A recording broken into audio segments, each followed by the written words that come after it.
And I'm sure Reigns is ready to redeem what happened last year. Our spotlight is on the quarterbacks tonight. Two guys that have success in much different ways. For Reigns, Timothy Cole, a senior and a true dual threat. Yeah, and a guy that wants to redeem what happened last year. The number one guy that wants to do that.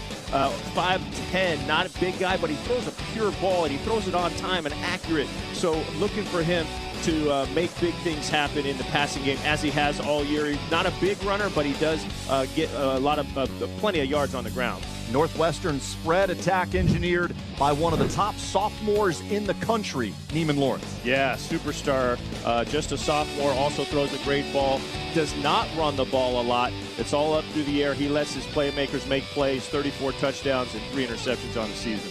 Lawrence had 7 touchdown passes in the region final a couple weeks ago against Miami Central. All right, let's look at the keys to the game tonight. They are brought to you by GoFan. Well, the Bulls have always been able to keep their quarterback clean. They need to do that, obviously, tonight to be successful. And on the defensive side, keep Timothy Cole guessing. Whether it's man-to-man or zone defense, keep him guessing, make him be a little bit questionable when he's throwing the ball. On the other side, I just think that the Reigns offense has to score touchdowns, not field goals. Even if they get close, basically be in 4-down territory from the first quarter moving forward.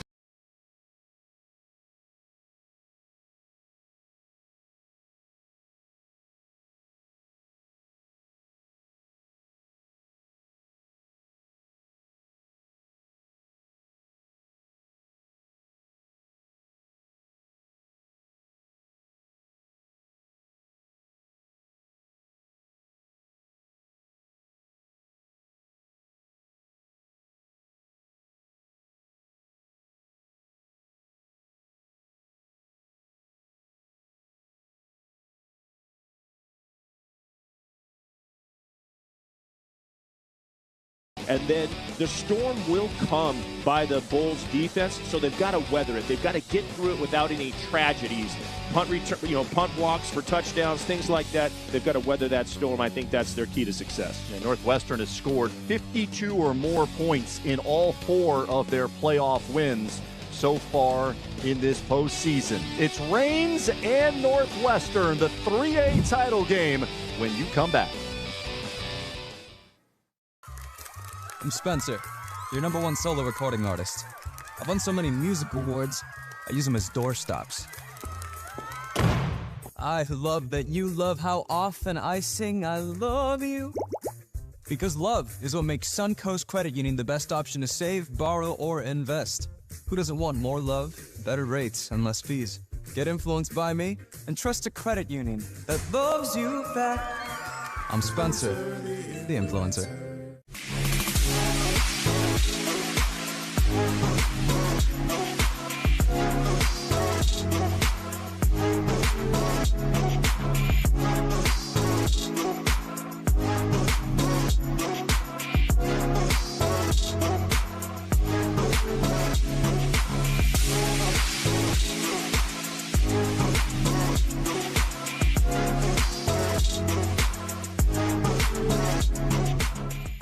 Full stadium in Miami, many of them to cheer on the Northwestern Vikings. The hometown team trying to win a 2nd consecutive state title. It would be their 8th in program history. And to do it, they'll have to get through Donovan Maslin and the Reigns Vikings. Coach Maslin, 30 in program history. And to do it, they'll have to get through Donovan Maslin and the Reigns Vikings. Coach Maslin, 30.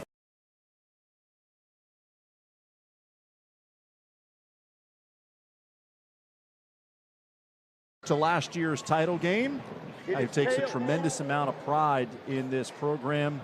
Said he doesn't want to be the coach for an era. Bridgewater decided he was going to return to the NFL. Bridgewater, suspended by the FHSAA, was not going to be able to coach the team this year. So Jaquatin Brickstrom selected to guide this program, and he's done so in perfect fashion. 13-0 Northwestern coming into this championship game, a showdown of unbeaten teams here tonight, Jeff. I'm ready for it. It's Friday night. Let's go get some football and see if Reigns can hang in there and maybe even get some good luck and take a lead at some point. But Can't wait to see it, and I think this crowd is just going to continue to grow for the next quarter or so. Northwestern ranked in the top 15 by nearly every national publication. We saw St. Thomas Aquinas, also highly ranked nationally, dominate Lakeland in last night's 5A title game. And Northwestern trying to go back-to-back and win their 8th state title. For Raines, it would be championship number 4. First time they would win a title since 2018. This is the 7th championship game appearance for Raines, and they were overwhelmed really right from the opening kickoff a year ago. Yeah, well, there's good reason. That team right there in yellow, I would go back even a number of years ago back into Camping World Stadium, and Tutu Atwell was their quarterback. They've been good for a long time. They pinned their ears back on the defensive line and just really came after Cole, and it was a tough night, but I just hope that Raines has a good night tonight and we see a great matchup. It was a program that by their standards was struggling when Teddy Bridgewater, a Northwestern alum, took over a year ago. They had gone 6-5, 4-6 in 2023 and didn't make the playoffs. But last year they returned to prominence. A ton of transfers joined Bridgewater a year ago. We've got more transfers on the Northwestern roster this season as they try to win another title. We are ready to go on this Friday night from Miami. Dan Dong has it teed up at the 40-yard line. And Northwestern always dynamic in special teams.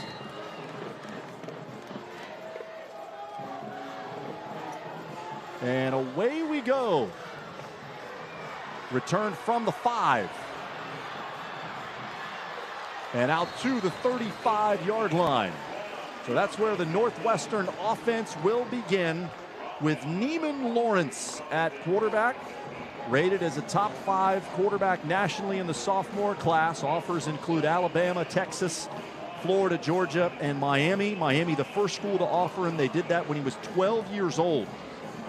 And he's got outstanding receivers. Calvin Russell is headed to Syracuse. He is a consensus top 10 receiver in this year's class. Nicholas Lanier, one of the top junior receivers in the country.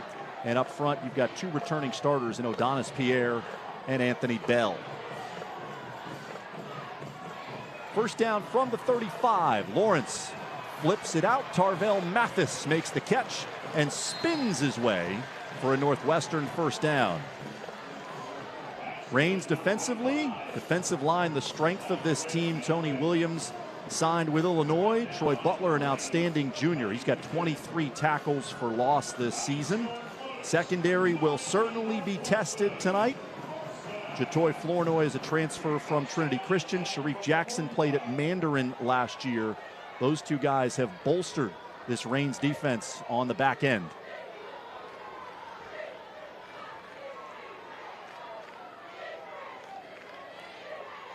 From the 45, the give is to Mathis. He gets nothing as we check in down on the field with Emily.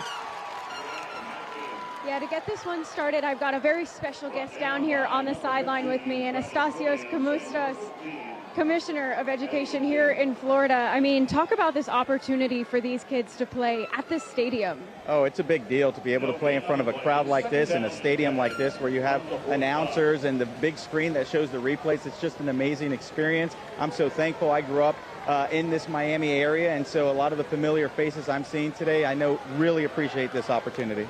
This is super familiar for you, right? FIU graduate. How do you feel being back here? Oh, I'm so humbled and honored. I'm so thankful to be able to share this experience with so many of my friends, so many of my colleagues in the legislature, and to see so many people. I know it's a little loud, but to see so many people that I know this is a big deal. Not only this game, but to have the commissioner of the state of Florida over education be here supporting our great public schools here in Miami.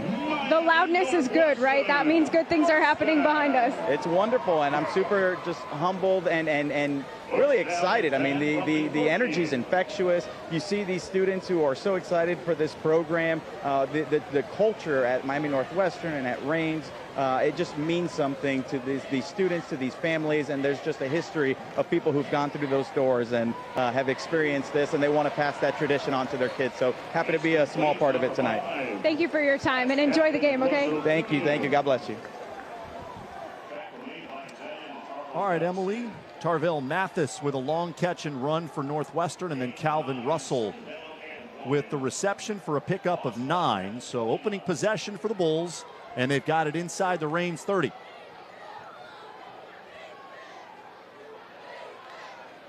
Lawrence is just a sophomore, but he is amazing. He already had a free rusher in his face, just calmly throws the flat route. That was the big pickup. Just really handles himself well, just a sophomore. Erwin James is the back. He gets a touch and shows some strength as he drives ahead for another Northwestern first down.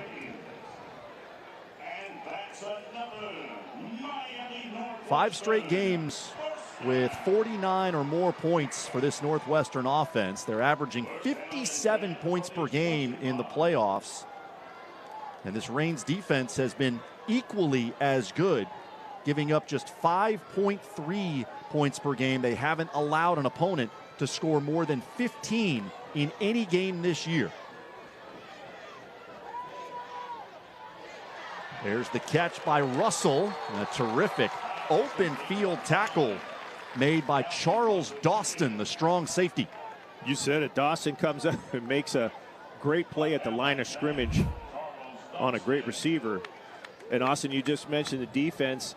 They moved from a 3-man front to a 4-man front this year, and it's really paid dividends, as you mentioned the stats.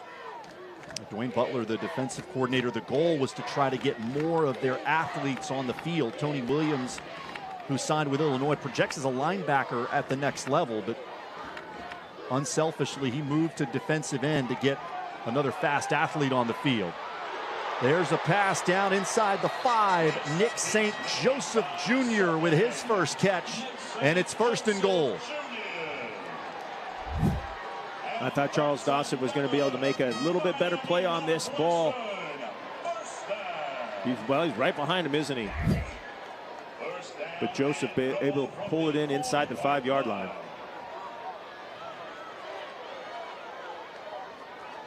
They spotted at the 4. James going nowhere. Flying off the edge, Troy Butler and Eddie Hinton. He felt like he didn't play his best last year. Starts off great here, crashing down from the opposite side and chasing down the running back. Leads the team in tackles for loss and sacks. Rack up another one there. Pushes the ball back outside the 5 for 2nd and goal.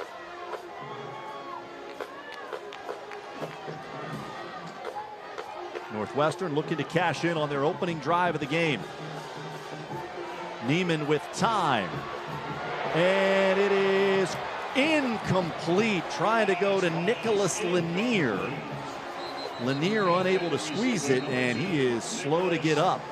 Maybe collarbone grabbing up near his shoulder.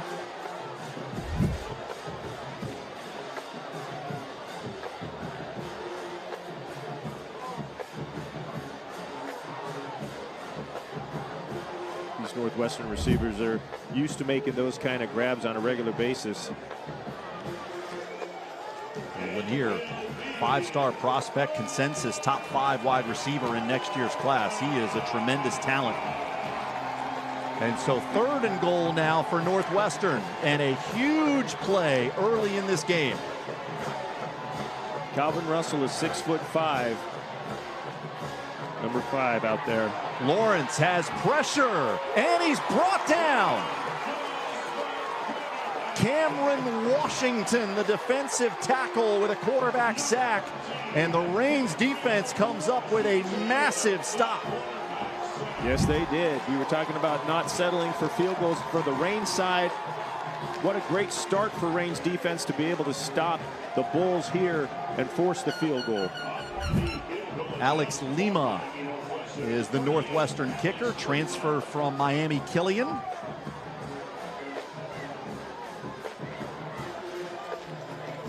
Lined up right in the middle of the field. This is from 24 yards.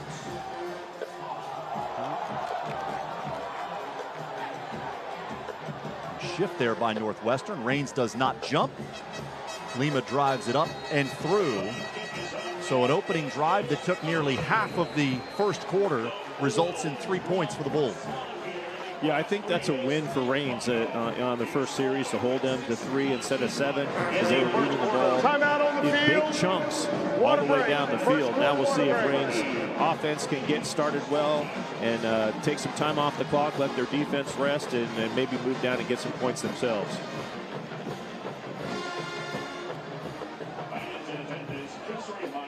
Quayton Victor's squad takes the early lead in this 3A title game. 2013 Northwestern grad. He was a defensive back at Clark Atlanta University. Previously served as the JV coach and was named the interim coach the first week of August. No easy task to take over this Northwestern program. Not devoid of talent, but to fill the void left by Teddy Bridgewater is a very difficult thing to do. Well, sure, and under the circumstances when it's just, catches everybody by surprise, and now you got to step in and take on a completely different role. And many hats do these, high school head football coaches wear so many hats that to do that in, right at the beginning of the season, very tough. And congratulations to bring them all the way back here again. Ethan Sherman and Kelvin Brown are back deep for Reigns.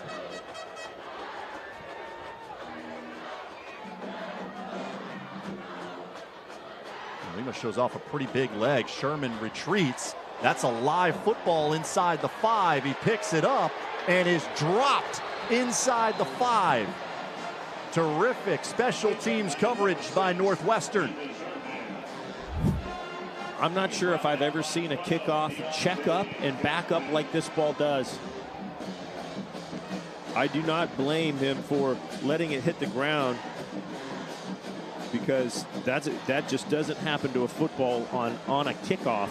Punts do it every once in a while, but Sherman let the ball hit and it sat down. That just doesn't happen. Now they're at the 5-yard line. So here comes Timothy Cole, senior quarterback. 39 touchdowns, 3 interceptions. He's been great in the last 3 games. 8 touchdowns, no picks. Zion Butler, Middle Tennessee State signee, first Reigns receiver in more than 20 years with 1,000 yards. He is the primary target. And up front, Aronde Mitchell, senior left tackle, getting some college interest. And center Jordan Scott is a second-year starter. Receiver went offside, so they'll be at the 2.5-yard line.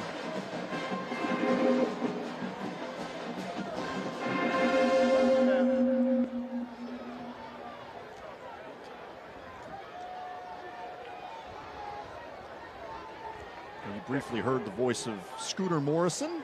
He is the referee for tonight's game. One of the best in the state. Between baseball and football, he is officiating his 30th state final game tonight. So back it up to the 2.5. Cole gives to Tadarius Washington, able to get back to the original line of scrimmage. Brought down by 1, Tadarius Hughes.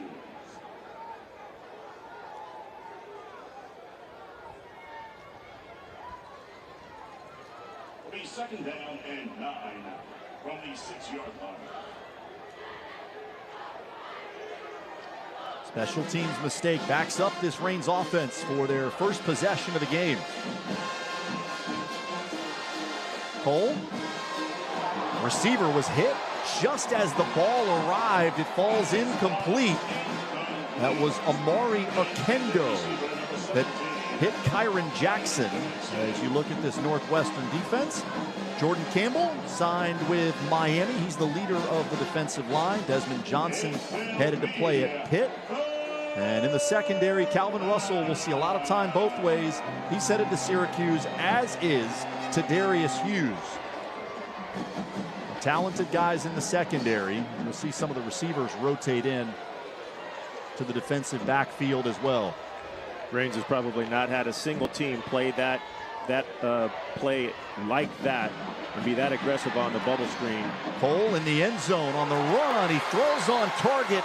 Jackson makes the catch beyond the 20 for a first down. Huge. Absolutely huge for this offense to get that first down.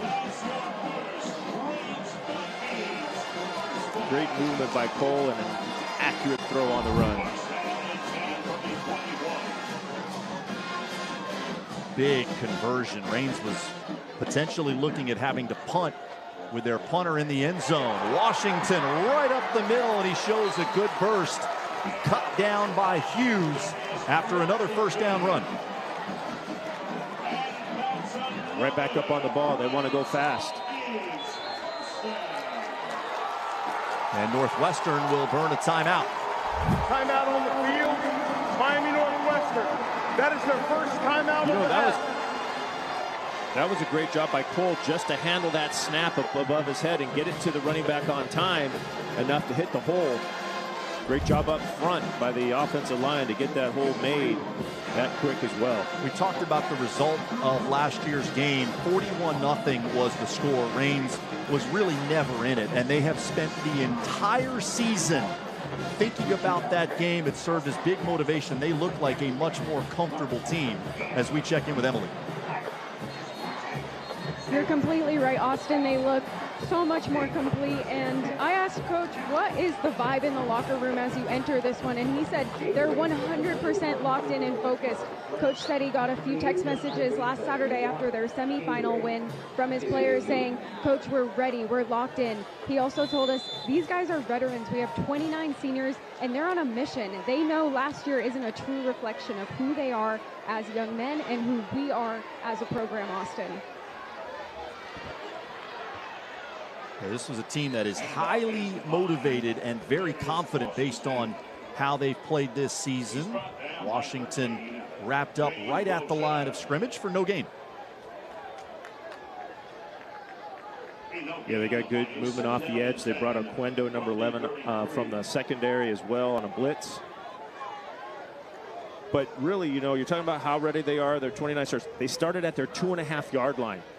Just getting out of those first two mistakes, the kickoff and then the offsides penalty, to be at the 32 or 33-yard line right now is huge for this offense.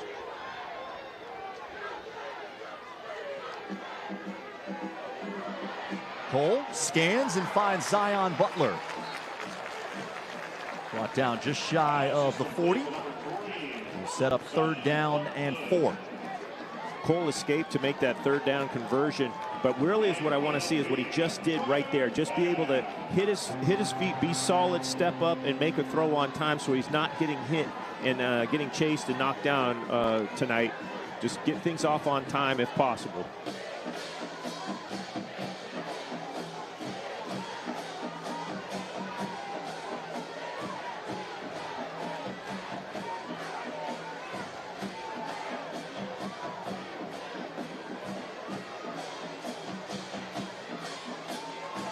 Cole out of the backfield trying to get Washington, who lost his feet. There was some contact between Washington and Kevon Gibson. Yeah, Gibson held him. It should have been a penalty, absolutely. It completely impaired his ability to move forward, and that's why the ball was out in front of him.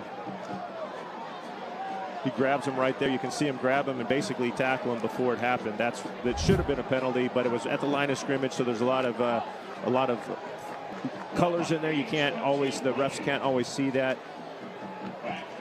Bad luck for Reigns on that. So Eddie Hinton comes on to punt. Marcus Dumont is the Northwestern punt returner. Hinton had a big run for a fake punt in last year's title game that ultimately was negated by offsetting personal fouls. It was one of the plays that gave Reigns some momentum early in the game. False start on the kicking team. Still 4th down. Back it up to the 34.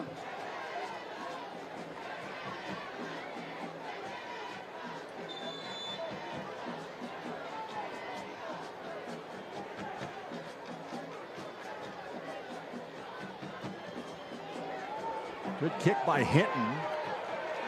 Doesn't get much of a bounce as Dumont lets it roll back toward the Northwestern end zone.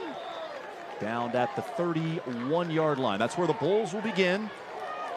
Second possession on offense after they drove it inside the 5 but had to settle for an Alex Lima field goal.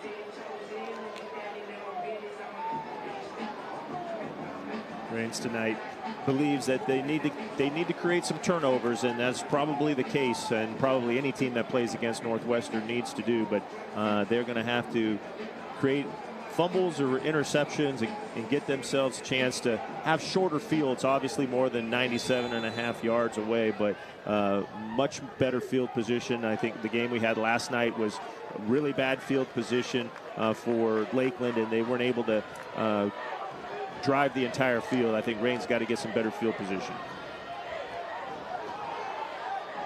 Lawrence, well protected, checks it down to Russell. Short gain.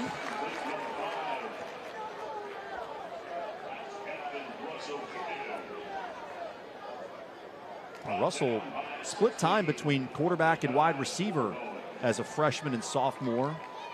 He's a tremendous athlete, also an outstanding basketball player. Had offers from a bunch of high major programs to go play basketball. His mom is in the University of Miami Hall of Fame. She's part of the women's basketball program for the Canes.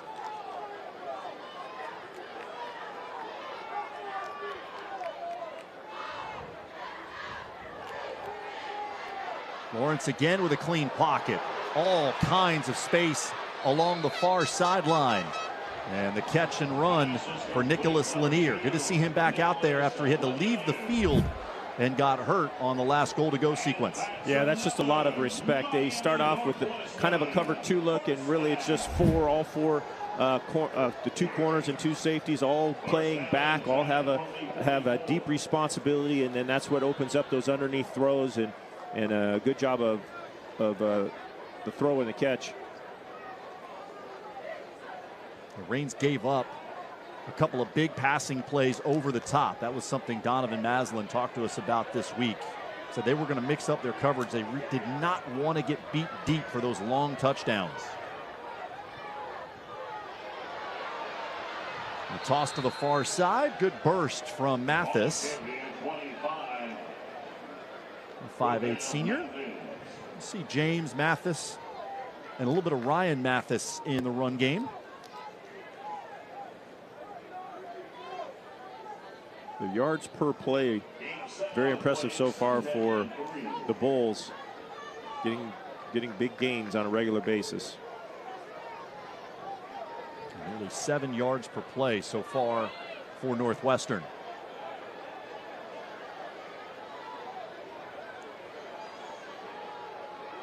Lawrence, sidearm delivery to Lanier.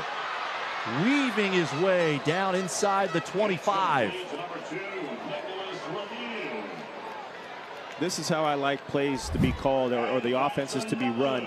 They showed the exact same action pre-snap, and then they showed the fake toss left that they just ran for 8 yards. They come back to the opposite side with a quick screen and sets it up perfectly for the timing to get the big guys out in front to kick out and have the receiver Lanier come inside and make another big play.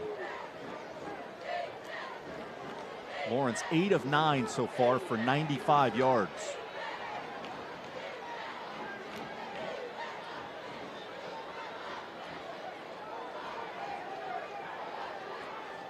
Play clock down to 2. They just get it off. Lawrence looking in the end zone. A little bit too far out in front of Joseph. Well, it's not going to take them long to find that connection, because they're going to leave a safety over the top of that slot receiver with a two-way go all night. They're going to take advantage of that. It leaves the defender basically in no man's land, and even the greatest defender can't handle a good receiver coming at him full speed and with a chance to go to the middle or to the corner. They'll come right back to it and try that again, because it was wide open, just wasn't able to hook it up. Jacoby Marion in coverage for Reigns.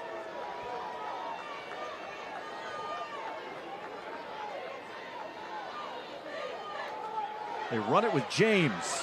Breaks through the initial line down inside the 15, where it looks like he'll have enough for a Bulls first down. So the game, the chess match is what I was just talking about, having that slot receiver basically one-on-one with the safety. So then the linebackers on both sides this time, most teams just do one or the other. This time, both linebackers, outside linebackers, went underneath the slot the slot receiver, and that allowed only 5 guys in the box, and then you go inside with the run, and you have a big run. So that is the chess match, and who does it better, who guesses better, who's got the right play call on when you choose what defense you're doing. Some confusion getting a line there for Northwestern. And Coach Victron burns the second timeout of the first half. That is their second charge timeout of the half. Why do it? 70 seconds remaining in this opening quarter. The expectation for Northwestern was that Leon Strotter would be their quarterback. He was a junior on last year's title team, had a massive championship game, threw for 360 yards and 4 touchdowns. He transferred to American Heritage. So Lawrence, who at least going into the season was expected to be the backup quarterback, was thrust into a starting role. And it's an embarrassment of riches for Northwestern. Obviously, you have a guy like Lawrence as the backup. And he's a guy that already has NIL deals with a trading card company, Invisalign, Subway. Manny Navarro, a terrific writer here in the Miami area, did a piece for The Athletic on Lawrence. And he's a guy who has a great upbringing. Father spent 4 years in the Navy. Mom is a corrections officer. They don't allow him to have much downtime. And early movement will cost Northwestern 5. Well, whatever they've done with him, they've set him up for success. He is well prepared for this. On the offense, 5-yard penalty. Go first down. Lawrence was kind of chunky as a young kid, so people gave him the nickname The Big Show, which, even though he's not chunky anymore, I think still fits just fine. Yeah, he's got plenty of big-time opportunities coming his way. One right here in front of him for the next couple of hours.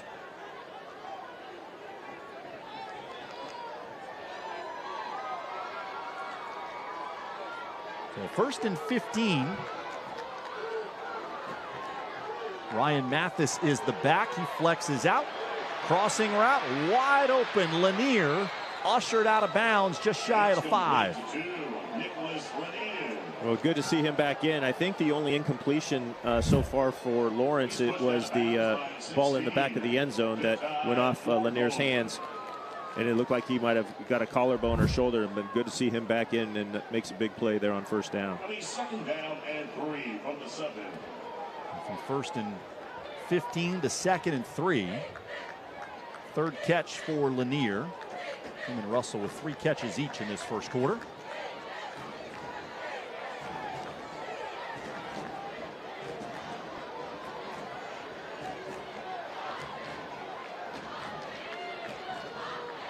This is James, right into the teeth of that Reigns defensive front. Eventually pushed out wide, but never did go down. How about the leg strength there by the 5'9", 200-pound senior. He's very close, right? It's hard to see where he went out of bounds from our vantage point. Very, very close.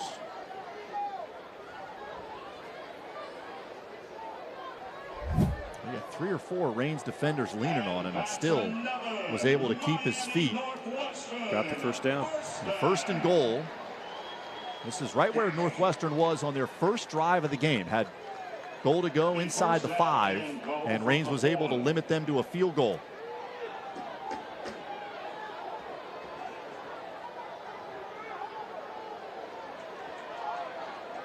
Bring in Elijah Harris as a tight end.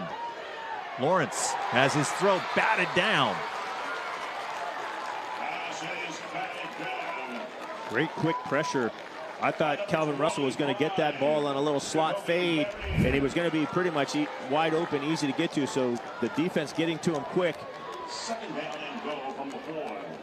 You know, that's questionable. Very close. That could have been a return. It was Jacoby Marion that applied the pressure.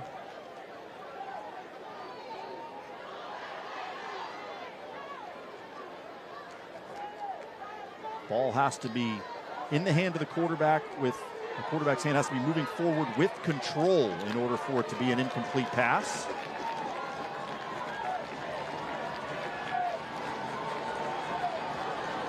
Second down and goal. 5 wide receivers. Lawrence, incomplete in the direction of Lanier, but everybody was covered, and it's third down. Well, Sharif Jackson, the senior cornerback for Range, just ran Lanier off the field. It almost looked like Lanier ran himself off the field. Need some more quick pressure.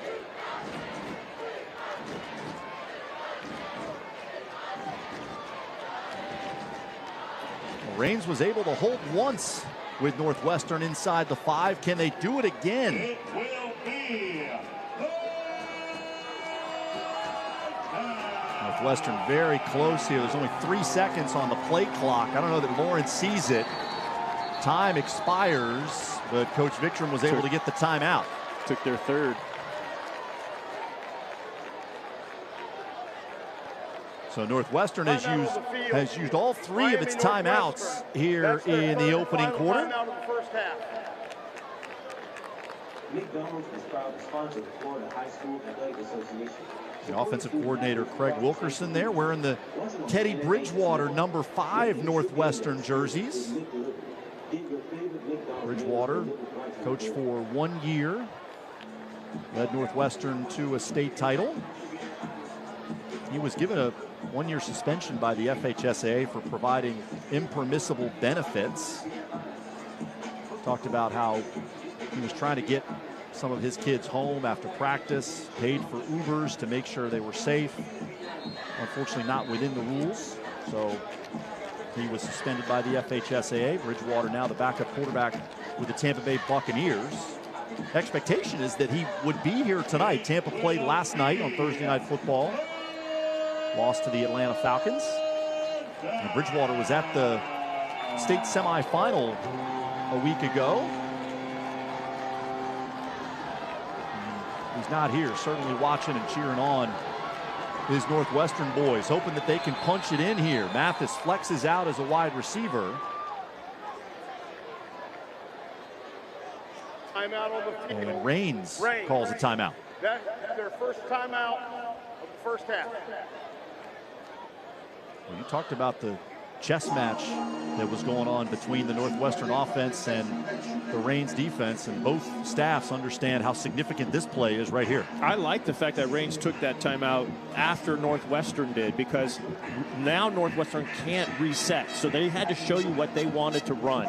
You know, a lot of times you can come out and almost force the defense to take the timeout, but when they run out of timeouts now, they have to come out, set up in what they want. So they got to look at it.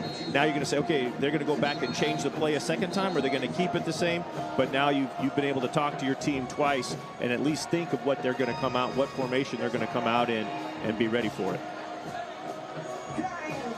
Theoretically, Austin.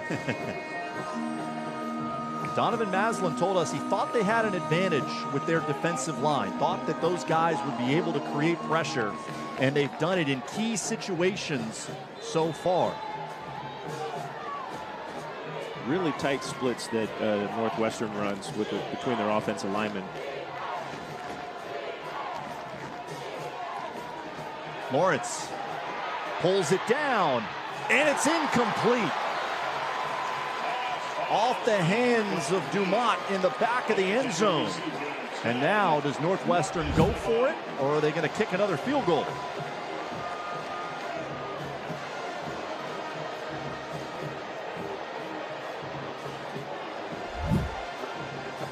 I think you kicked the field goal, but you know, last night we saw St. Thomas Aquinas kick 5 field goals, and after 2 you still only have 6 points, so 1 score could beat you.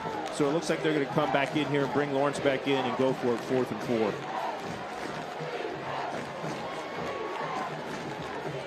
Lots of high leverage plays down here inside the 5-yard line. 4th down and goal. Lawrence has pressure right away. His arm is hit and it's incomplete. Tony Williams off the edge, applied the pressure. Bothered that throw by Lawrence, and the Reigns defense, with its back to the end zone, comes through again. Wow, what a stand. Another one. No points this time, but their offense has to start 96 yards away from the end zone.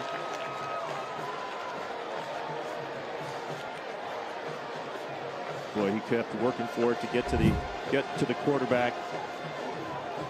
Williams, man, great job slipping the block, getting back there. Northwestern, 7 plays inside the 5-yard line, and they've got 3 points. So now Reigns from the 4. Cole with the give.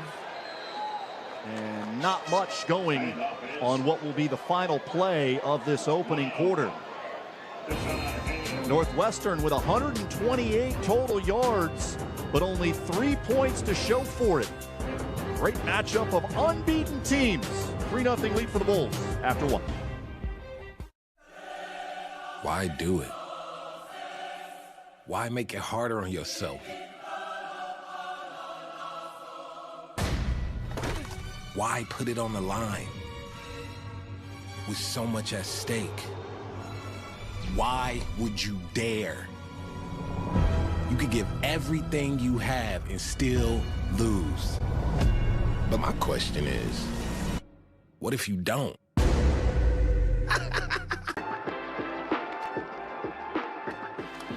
My favorite thing about playing high school sports is definitely the community it builds. It's taught me leadership, it's taught me resilience. Many people might go on to not play collegiately, but they can take a lot of skills that they learn and use it in their professional life, in their future careers. High school sports are worth protecting because it gives students an outlet to grow, to become a leader, to become what they want to be.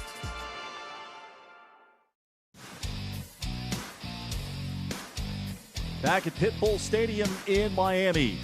Northwestern Bulls 3-0 lead on Reigns as we start the second quarter.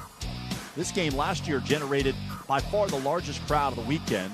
Announced attendance last year was 12,000, and there are still a lot of people filing in, and the entire bowl here at FIU starting to fill in. It's a great atmosphere.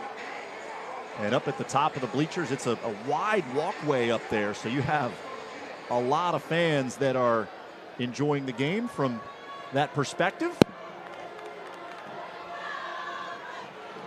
And almost the entire first quarter was played right at the Northwestern end zone. You had the Bulls trying to drive for scores. You had Reigns trying to get it out of their own end.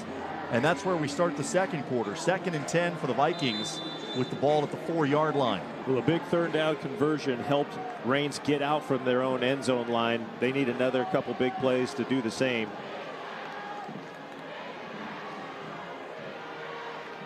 Cole gives to Tyshawn Haynes, able to squeeze through and take it out just shy of the 10. You know, on the first down play that ended the quarter, they put 3 receivers out to the left-hand side, and the Bulls only answered with 1 defender. But the early quick screen that got blown up, it was a totally different play. But now it's down to the bottom of the screen. They were in trips bunch. Now they've spread out, but they've got a couple defenders out there. But on that first down, they only had 1 defender against 3 receivers. But they decided to run it, which would make it much more difficult to run because they had a couple extra defenders in there. 3rd down and 6. Cole looking to run for it himself, and he will not get there. Roderick McFadden, the defensive tackle, got a hold of his legs, and Kevon Gibson cleaned it up for the Bulls defense. Yep, just 1 yard on the run.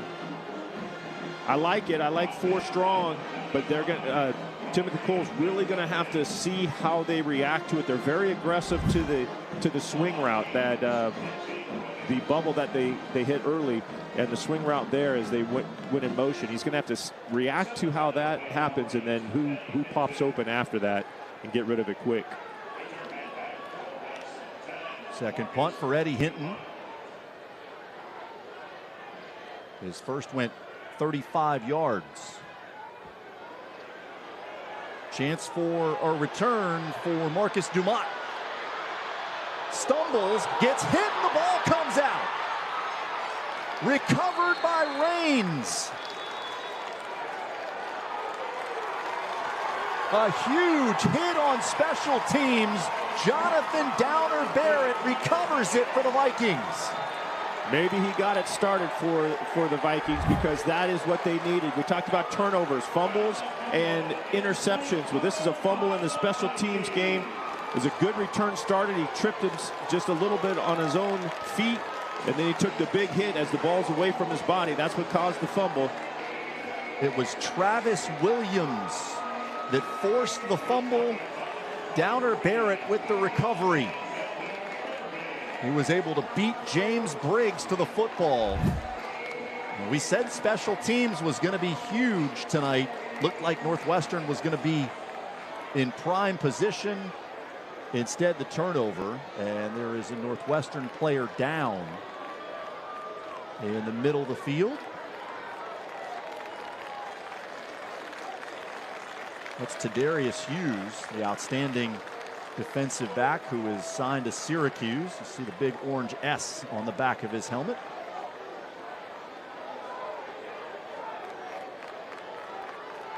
Not able to put any pressure on his right leg.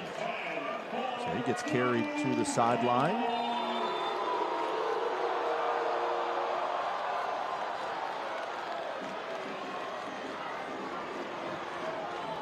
Hope he's able to return.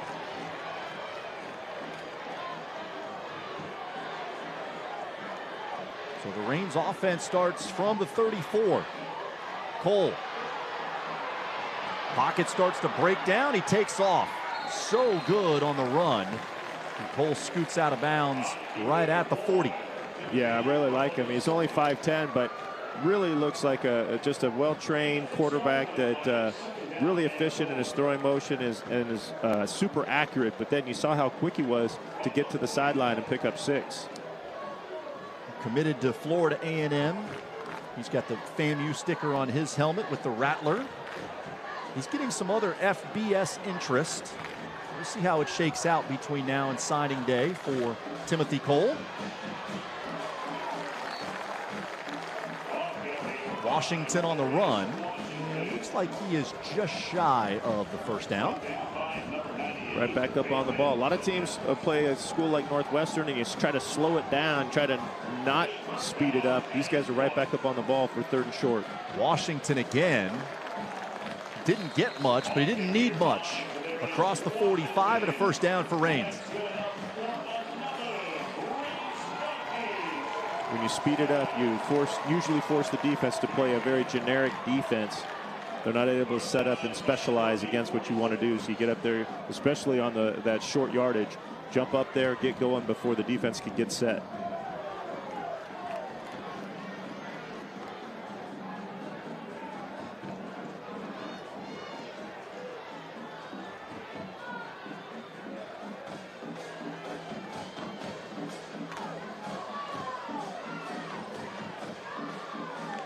A lot of motion there by Ethan Sherman. Cole with immediate pressure, able to break out of there. Big run for Cole, and he slides down in Northwestern territory after a gain of 14. Very nice. And Austin, you know, there was so much motion. I believe the right tackle actually moved, and the receiver recognized it, and Cole recognized it. They were going to have 2 guys in motion, so they reset, and then he redid the motion a second time so that they wouldn't get a penalty. I think that was very mature. Now, I may be wrong about it, but I think that's what happened. Well, the game last year, as I think back to it, looked like it was moving really fast for Cole. He appears really poised so far in the opening quarter. Perfect description. He looks super calm, super confident, and right now he's got his team on the move. First time in Northwestern territory. Play clock is down under 5, and Rains has got to burn a timeout. Timeout on the field. Jacksonville Reigns. That's their 2nd charge timeout of the half. 2nd season at Reigns for Cole. He transferred in from Reball. Donovan Maslin said once he arrived last year, the coaching staff and the players on this team knew that he was the missing piece. He was what they needed to be able to get to the next level. Threw 43 touchdowns last year, got Reigns to the title game. Another fantastic statistical year, 39 TDs, 3 interceptions, over 100 career passing touchdowns, and his experience is certainly on display in this first half. Yeah, well, we were talking about him wanting that redemption from last year's game, and he's come out here and looks sharp, looks really, really good, and dedicated to his task to get his team back here and to show up well. They made a concerted effort not to run him as much during the regular season so that he could be fresh for the playoffs, especially the games that matter. State semifinal against Booker, and this game here tonight. 3 carries, 21 yards. He's the leading rusher in the game so far. He looked fresh a moment ago. Ball just outside the 40. Reigns with a forced fumble on a punt, and now looking to cash in with their offense. And Cole on the design run, not finding any space. DeMarcus King, transfer from West Boca, among the defenders there for Northwestern. Now, just because he can scramble for first downs doesn't mean you design first down and 10 for him to run.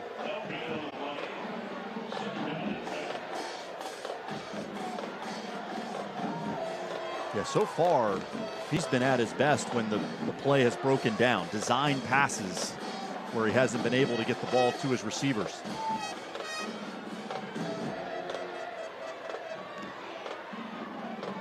Cole again under pressure, and he throws an interception. Lanier with the pick for Northwestern. The Bulls defense takes it right back. Boy, I think the coaches and Cole are going to hate the fact that they did not take advantage of the entire middle of the football field. Kelvin Brown stopped on him. He wasn't expecting it. He thought Brown was going to continue to come as Lanier did, and that's why he got the interception. There's just miscommunication there, but the entire middle of the field was open because they brought the house on the blitz. It was so much space, and to have a turnover instead of a minimum of an incompletion, very unfortunate. So Tadarius Hughes gets hurt on that punt return. He has to leave. Lanier comes into the secondary and makes a huge play.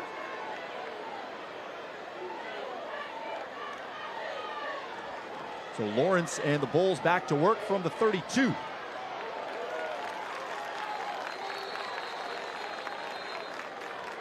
And nothing on that run for Tarvell Mathis.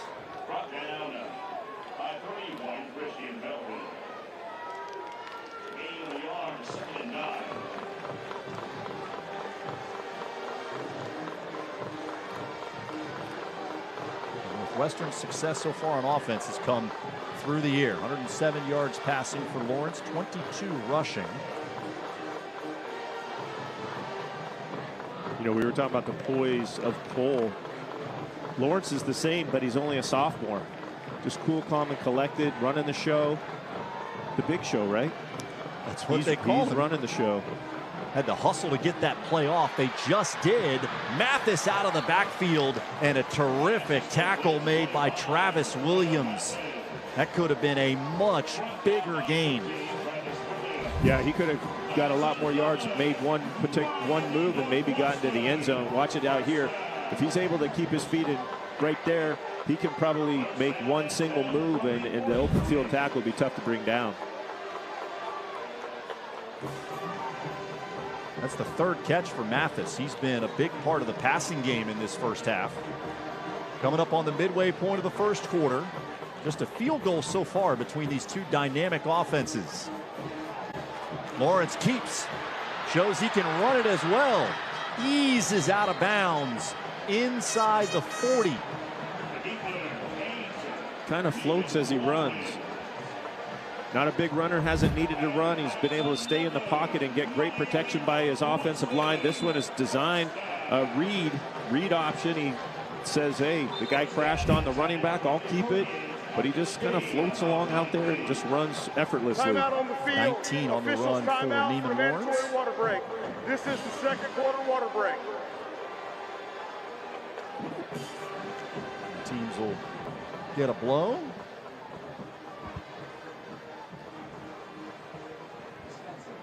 Well, just 3 points on the board so far. We've seen a couple of turnovers here in the second quarter. The punt return by Dumont. The hit by Travis Williams. Raines recovered when it looked like Northwestern would have great field position, but then with the Vikings driving, Lanier comes up with a pick. Yeah, you know, when you have two receivers on each side, I always like to have a combination on one, but always have one side or the other with an under route, so that when the quarterback is looking one side and he doesn't like it, he has somebody coming right in front of his face. And this one, everything opened up across the middle. Would have been nice to have somebody underneath. He only had the two to choose from, and his receiver stopped. Lawrence on target down the middle. Joseph with the catch. Senior wide receiver signed to Florida Atlantic. Gain of 12, and Northwestern moves the sticks. There's that clean pocket, but throws it on time. Gets the slant off before the defender can knock it out.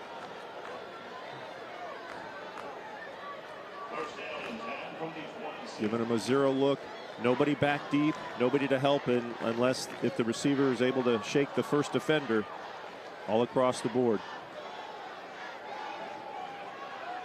Lawrence takes the short throw. A little off target there to Joseph, who lunges forward. As I was talking about that zero coverage, they did run the safety Jacoby Marion back right at the snap.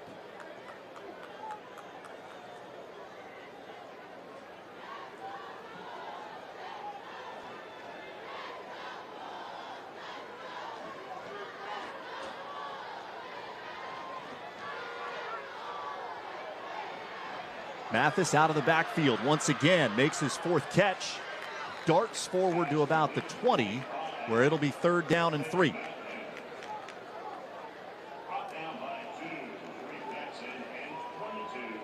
This is where Raines has had their specialty, short yardage defense.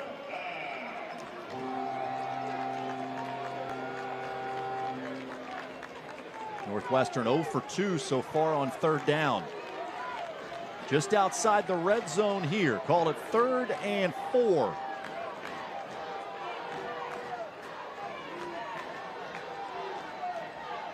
Lawrence, initial read wasn't there. It's intercepted, but a flag comes in.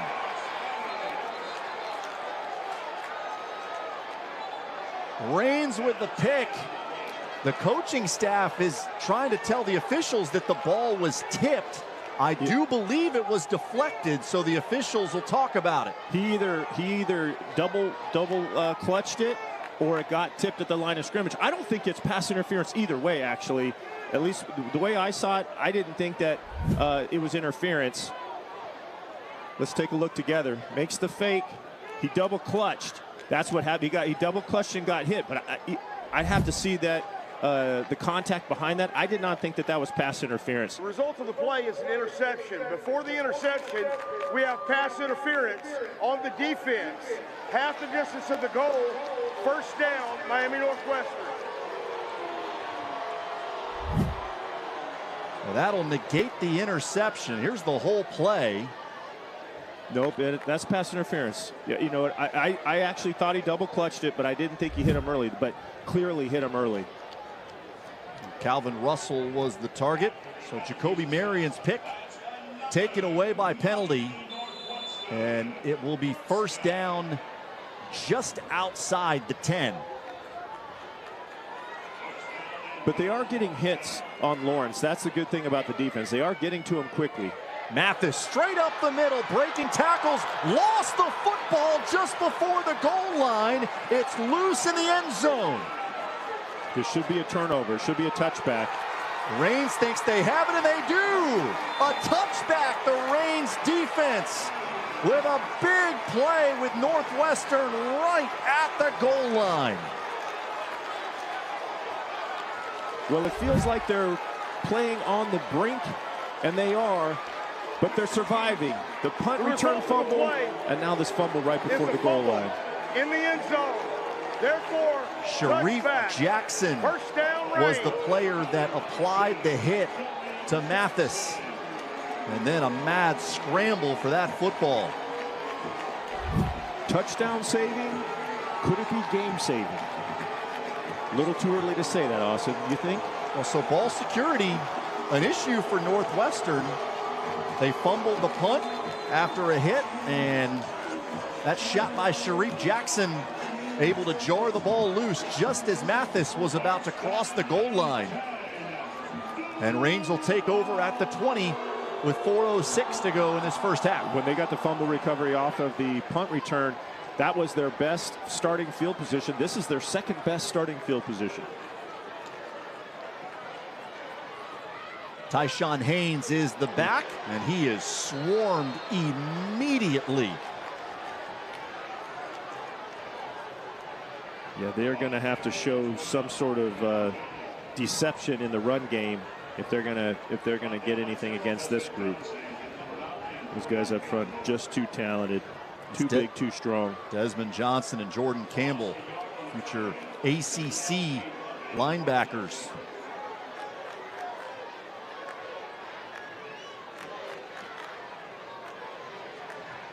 With 66 yards of offense so far for Reigns. Cole has it complete to Butler. He is driven down at the 28-yard line.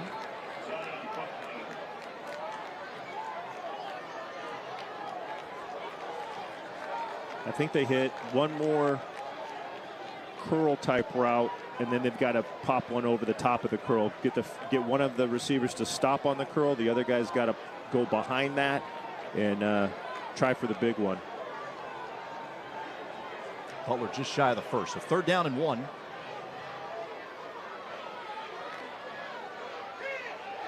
Big hole through the middle there for Haynes, and they pick up the first down easily. Plenty of time. No rush to get here. They got 3 minutes to move the ball down the field. That's a big opportunity for Reigns. They will receive the kickoff to start the 3rd quarter. Potentially the opportunity to score here late in the 2nd and then get it to start the 3rd. Important for the Vikings to manage this clock as they try to work it down the field against Northwestern. Cole surrounded, launches it into the Reigns bench.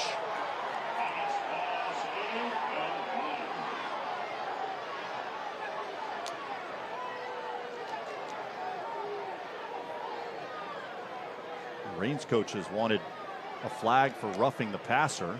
Didn't look like a late hit, though. I think the other side should want intentional grounding. And he threw it right over Zion Butler's head. Just so happened to be way over Butler's head, as Cole has some issues with his wristband.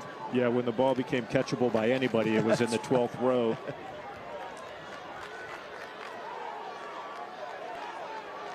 Coach Victrum thinking about getting a stop and getting the ball back for his offense. Cole gives. Big hole. There goes Haynes. He's to midfield. And he almost broke that for the distance.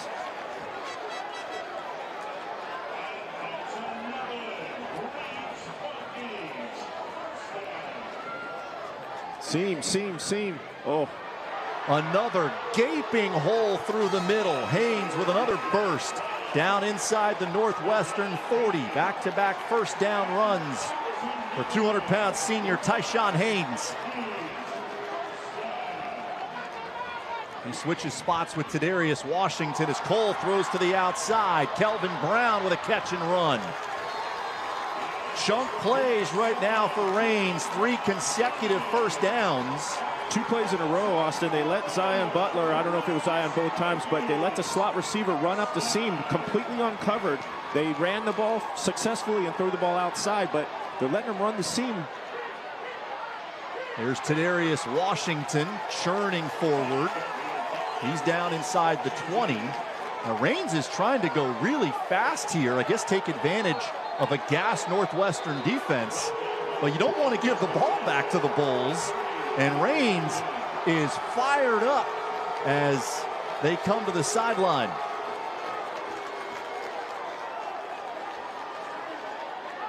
You know, I don't know the rule in high school. They don't have any timeouts to take away from Northwestern. Like if they just, you know, they lay on the field and act like they're injured on every play to slow them down. If that were the case, they just wound the clock. That was quick. They just wound the clock without even telling the offense that came to the sideline. Well, there's a player down for Northwestern, but he got up quickly. Yeah, the ref wound the clock, didn't even tell anybody. Like this is going to end up being to Raines' advantage. You mean because you want the clock to come down? You don't want Northwestern to get the ball back in this second quarter if you're Raines. I agree with you, obviously, but you still want to get down there and score. A moment to catch their breath. Cole. The rush gets there that time. Roderick McFadden was the first player there for Northwestern, and DeMarcus King finished him off. Quarterback sack for the Bulls, 16, DeMarcus King. So that break benefits Northwestern. Those defensive linemen able to catch their breath and get to the quarterback. Raines, that's their third and final timeout of the first half. Call it fortuitous then, because that's exactly what they needed. Just needed to settle themselves down, and then all of a sudden got that heavy quick pressure, making it 3rd and long. Yeah, and Austin, you're absolutely right about the clock, but I'm also saying you've got to make sure you don't put yourself in a position that you don't get the plays that you want called because you're trying to be too meticulous. I mean, the NFL players that have been doing it for a long time, the coaches make mistakes, the players make mistakes. And when you got high school kids and you haven't practiced a 2-minute drill and exactly what you're trying to do and get plays, run quickly, it can really become a mess. So Raines is right on the edge of field goal range for Dan Dong here. Neither team has a timeout. You can't stop the clock. If you're Raines, are you putting this ball in the air and risking a potential incompletion to stop the clock? If you run it, the worst you're going to do is a field goal attempt at the end of the half. I'm throwing it for sure. That's what this team has confidence in. Cole throwing to the outside, incomplete, looking for Kelvin Brown, and a flag comes in. It's going to be holding against Northwestern. Defensive holding is an automatic first down.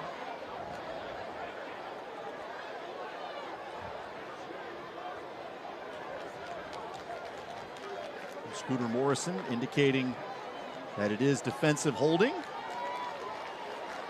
And the penalty yardage will be enough to give Raines a first down inside the 15.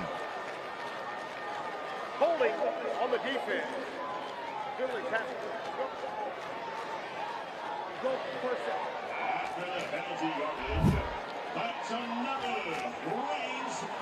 So first down from just outside the 10. Giving a lot of respect over there on the defense. Calvin Russell, the safety, way back in the end zone when the ball's at the 12. Surprise is giving him that much space. Well, moving to Darius Washington around. The play clock is under 5. Raines has got to get set. They just do get it away. Cole scrambling around, and he throws an interception. Kavon Gibson with the pick for Northwestern. Had an interception return for a touchdown last week in the state semifinal, and he's got another pick here in the title game. Second time that Cole thought his receiver was going to be moving, at this time towards him, with him to the right. Receiver was standing still. Defender steps in front. Gibson having a big semifinal and a big final. Second takeaway for this Raines defense. Lanier and Gibson with interceptions. Northwestern turned Bishop Moore over 5 times last week in the semifinals. Now Austin with no timeouts. Is that 40 seconds going to catch him?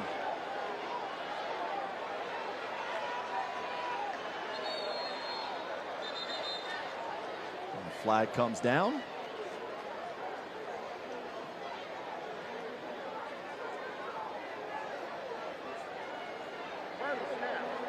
Snap infraction on the offense. 5 yards.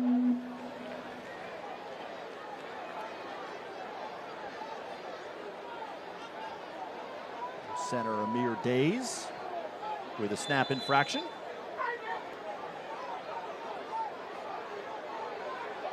So the ball at the 6 with 40 seconds to go and Northwestern out of timeouts.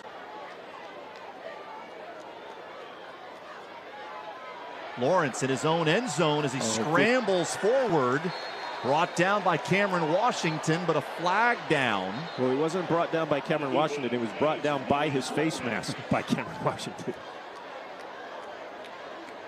Brought down by 13, Cameron Washington. Penalty. That'll get them out from at least the goal line and the threat of a safety or a turnover in their own end zone. Face mask. 5-yard penalty on the defense. Replay the down. What, did you say 5 yards? He did. This is a personal foul penalty of face masking that I've ever seen. I think he grabs the inside of the shoulder pad and Austin, just brushes. You are so gracious. Just brushes the face He had mask. his face mask for 5 minutes. He literally had it till he had him down on the ground. You are just the most gracious guy in the world. Well, first down with the ball at the 11, just 1st and 10. Down to 33 seconds to go. And this time Lawrence will not get away. Williams had the pressure, and Raines with a sack back inside the 5, and that should take us to halftime. Yeah, see how that could have been, potentially been a safety without the penalty. Well, the clock has stopped. Well, at least it stopped momentarily, but I don't know why it would have stopped. It's running again now. Down to 15 seconds and no urgency from Northwestern. So these two offenses, each averaging more than 40 points per game. And through 2 quarters, we've got no touchdowns on the board. Just one Alex Lima field goal on the opening possession. And it's 3-0 Bulls as the teams head to the locker rooms. Well, not at all what we expected, but highly entertaining and highly competitive in that first half.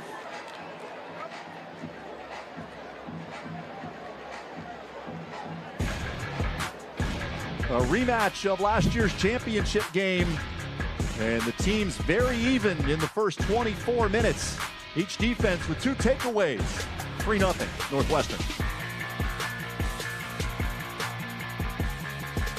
This is Ray Lewis, and I believe in protecting what matters. During competitions, that's your team. Online, that's your information. MIP tags is the new standard, the secure replacement for QR codes. It gives you direct, trusted access to everything with one tag. Scan it, speak it, type it, just MIP tag it. Stay protected and download MIP tags today to connect like never before.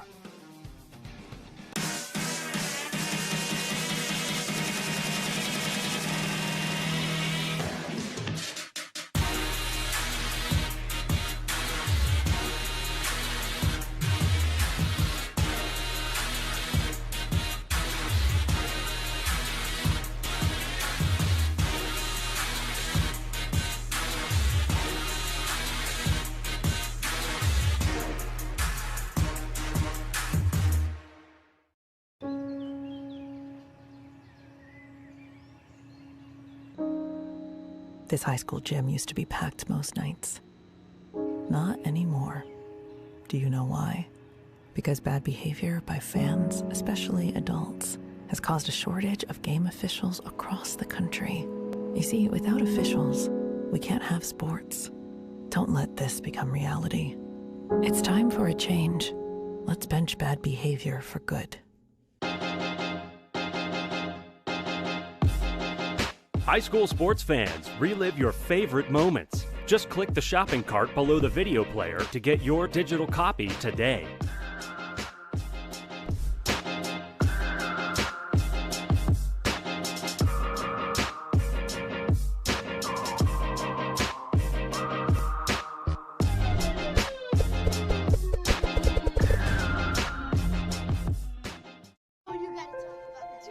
the innocence of youth. Is there anything any better? But soon they'll be in high school and facing all the same challenges you faced. How to make friends, how to fit in, how to be cool. We want our children to have everything they'll need to live fulfilling and productive lives. Make sure the kids in your family are among the more than 12 million participants in America who take part in high school sports or activities.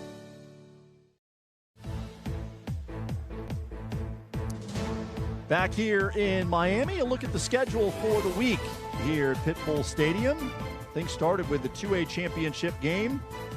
Cardinal Mooney with 52 points on the board. They scored every time they had the ball. Beat Jacksonville Bulls 52-28. Upset in the 1A game. Cardinal Newman knocking off Chaminade Madonna 17-14. And then last night, St. Thomas Aquinas putting itself into yet another Class 7th consecutive state title, and now 16 overall for the Raiders. Well, other than the first game, touchdowns have been at a premium. As you know, last night we had those touchdowns didn't come till late in the second half. So tonight we're struggling to put points on the board as well. Great defense being played, high-level football. Those were the first three games, and then earlier today, West Boca with its second consecutive state title. They easily handled West Broward 31-0. And then tomorrow, a doubleheader. 4A game, a rematch of last year's 4A championship game between American Heritage and Jones. That was a great game. Came down to the wire. Jones with Darion Coleman, their terrific quarterback. He is back. And then Lake Mary and Vero Beach in the large class final. Lake Mary with Notre Dame signing Noah Grubbs and a high-powered offense coming here tomorrow. High-quality football. Can't wait to watch both of them. We'll be on the call at night, but can't wait to watch that one in the afternoon as well. Yeah, American Heritage and Jones was the best game here last year. We'll see what they deliver tomorrow afternoon at 12:30. More to come here from Pitbull Stadium, halftime of the 3A title game. When you're the epicenter of asking what if, then the future of power, precision, control, and feel is labored over, dreamt about, tested on, crafted. From the lab to an athlete's hand, body, head, and heart. Because the greatest sports innovations may have been born in Chicago, but they're made for the world. And without a doubt, they're made for what's next. This is heart. This is pride. This is community. This is high school football.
Rains High School Band treating the fans to a show here at halftime of the 3A championship game. Northwestern leading Rains 3-0 in this matchup of undefeated teams.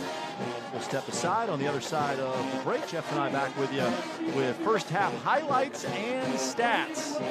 3-0 in a defensive dominated game here in Miami.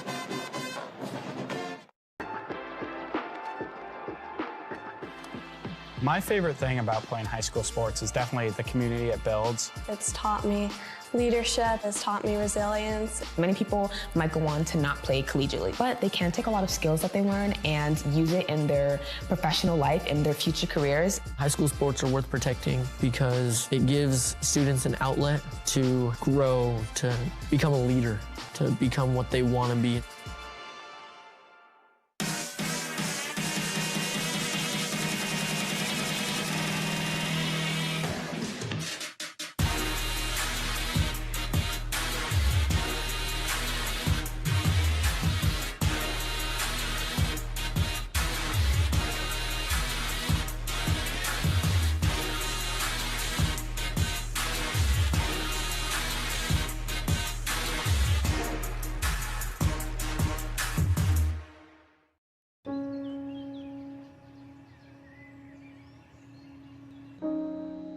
This high school gym used to be packed most nights.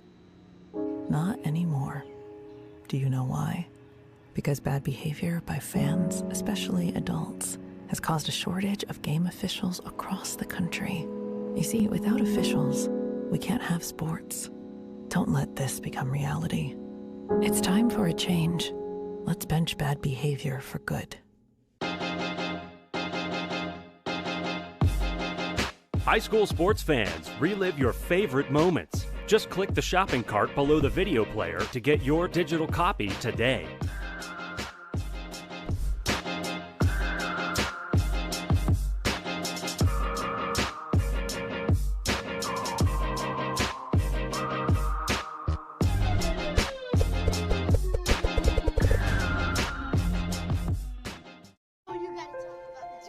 The innocence of youth. Is there anything any better? But soon they'll be in high school and facing all the same challenges you faced. How to make friends, how to fit in, how to be cool. We want our children to have everything they'll need to live fulfilling and productive lives. Make sure the kids in your family are among the more than 12 million participants in America who take part in high school sports or activities.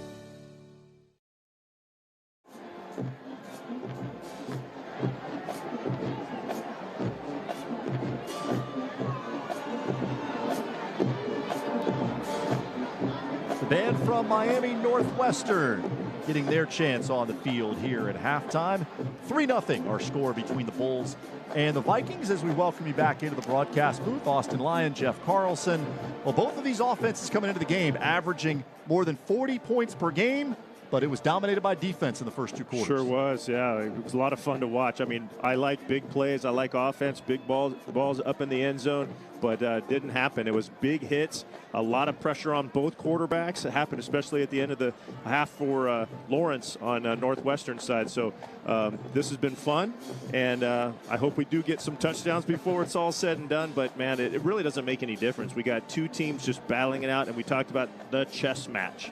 It's the chess match. What are you going to do? What are we going to react to it? And so far, it's been a lot of fun to watch. And highly competitive. Nothing like the 41-0 championship game that we saw Northwestern win a year ago. Bulls got the opening drive in this game, and they took it right down the field. Northwestern was humming early. Oh, it looked really good. Kind of like last night, Mallory was throwing the ball left and right. They did the same thing, just back and forth, and I love this. They had tossed the ball the play before. They fake toss, come right back to the screen on the opposite side, and got the payday. They were stopped inside the 5. Nicholas Lanier unable to reel that one in. So Alex Lima, junior kicker, splits the uprights with the field goal, and then we saw some turnovers from both sides. Well, we knew Rains needed some luck and some big hits to cause fumbles, potentially interceptions as well, and they got that one on the kick return.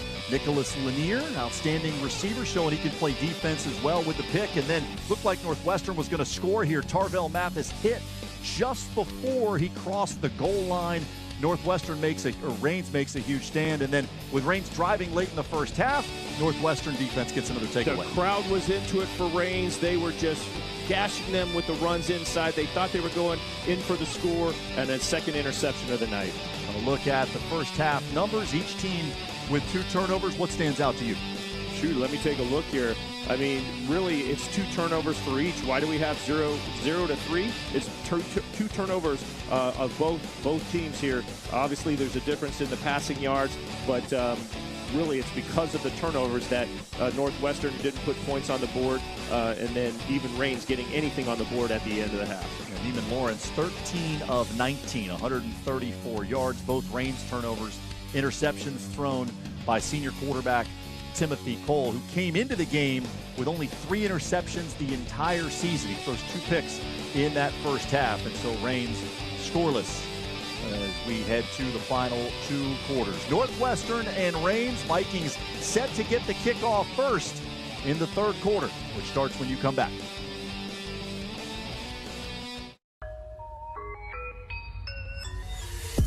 This is heart. This is pride. This is community. This is high school football.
They are really the ones who are on the ground and know what their students need better than anyone else. They protect the fairness and rules of high school sports. They're here to look out for us. They're here to look out for what we love to do. Why do it? Why make it harder on yourself? Why put it on the line? With so much at stake. Why would you dare? You could give everything you have and still lose. But my question is, what if you don't? High school sports fans, relive your favorite moments. Just click the shopping cart below the video player to get your digital copy today.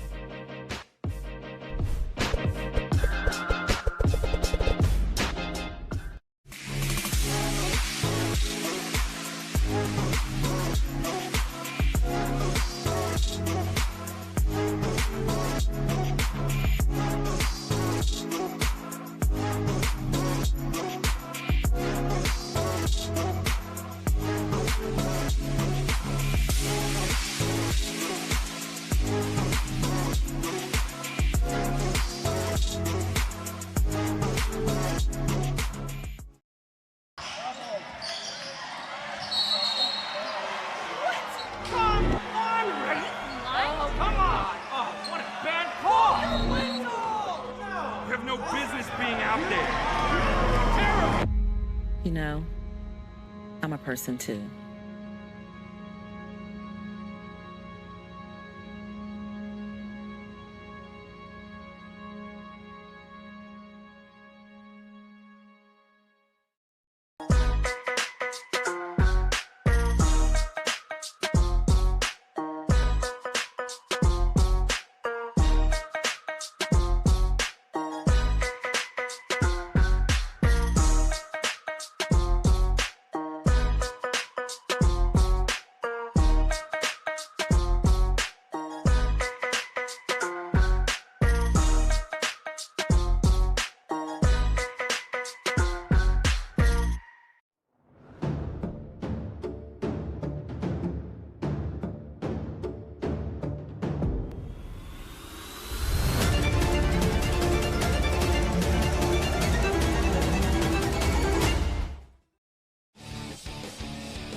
Back here in Miami, teams out on the field warming up before we start this third quarter.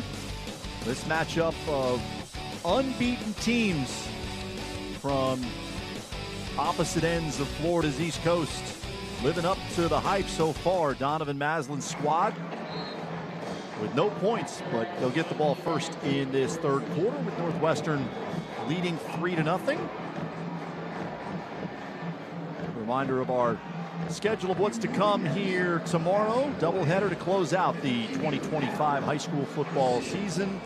And the first two Central Florida teams making their way down here to Miami. Elijah Williams and the Jones Tigers take on American Heritage. Again, that's the rematch of a game from last year, and then finishes up with Lake Mary and Vero Beach. Emily Peters is down on the field with Reigns coach Donovan Maslin. Coach, what was the message to your team in the locker room? We got 2 quarters. 2 quarters to fight, claw, play Reigns Viking football, that never say die mentality, and come out in the second half, let's execute, punch the ball in the end zone. Thank you, Coach. Thank you. Thanks to Coach Maslin for spending a moment on the sideline. What a crowd for this Friday night showdown of unbeaten teams. It is filled in. Very few empty seats on the Northwestern side. Reigns has traveled well from Jacksonville. So much support for both of these programs, and two fan bases that have a ton of pride in their communities and their schools. No doubt about it. I mean, they really run around the football program, and probably from 6 years old, maybe 5. You know, and it's a lifestyle, and they get out here and then they show out and impress us all. Reigns from the north side of Jacksonville, trying to win their 4th state championship. Northwestern looking for championship number 8. And between these two programs, Reigns and Northwestern, you have 66 players that have spent at least one season in the NFL. Not bad. Not bad. Yeah, we were talking up here in between games or something. I said, I think my high school's had 3 guys go to the NFL in 60 years. So you're in more elite company at your school. That wasn't what I was thinking. Than the guys are for these schools. We just weren't as good at football, maybe. But yeah, 3 guys in 60 years versus these guys have them just everywhere. For Reigns, it's 25 guys that played at least one season in the NFL. Northwestern with 41. That's the second most in the state of Florida. Only St. Thomas Aquinas has more players that have reached the pinnacle of football here in the United States. And with the teams back on their respective sidelines, we are just seconds away from getting things rolling here in the third quarter. Reigns will have it first. Vikings had their deepest penetration of the game on the last drive, got it all the way down inside the 20-yard line, but Timothy Cole's second interception ended any hope for points. But they survived, and at 3-0, you have a lot to talk about to your team in that halftime. And he and Emily did a nice job with him on the sideline just there, just hearing, they've got 2 quarters to play Reigns football, and they were able to survive the storm. We thought, hey, let's go back to the very beginning, weather the storm. They did. They really, truly did. Knock the ball out on the punt return, and then when the guy is going in for a touchdown, get a fumble there as well. Unfortunately, they didn't put any points on the board before halftime, but 3-0. I think that they would take this, don't you? You wanted to be right there at the half and give themselves a chance. There's a lot of belief, I think, in this group after the way they competed in the first 24 minutes.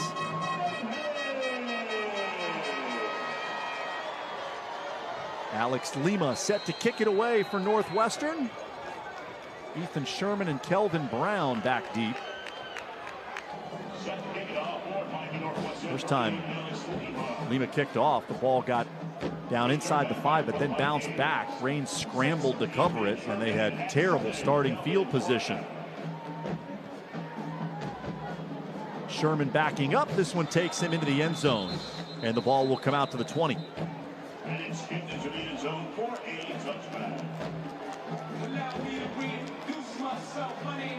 So Timothy Cole leads the Reigns offense back onto the field. Cole 4 of 9 with 46 yards and a couple of picks in that first half. Ran for 17 yards. Reigns didn't have much success running the football until that last drive when Haynes and Washington got going. They were playing fast. They were in rhythm. 79 total yards on the ground for Donovan Maslin's Vikings. Well, I really liked it when he threw it on time and in rhythm.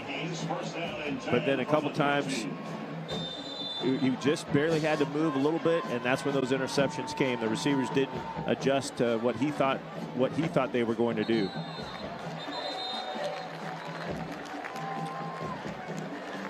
Well, hard count there from Timothy Cole got Roderick McFadden to jump into the neutral zone. Turn of snap, encroachment on the defense. 5-yard penalty, still first down.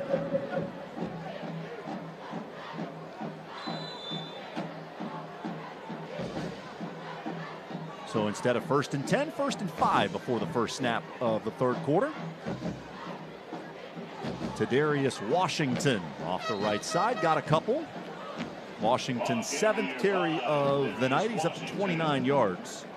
Senior who scored a touchdown in every postseason game so far for Reigns. Washington's had a good senior year. Also want to see Tashawn Haynes get back in there. He was going crazy. He was beating himself up, hitting himself in the head as he was getting those big runs before half. Cole dropped the ball. It was recovered by Northwestern.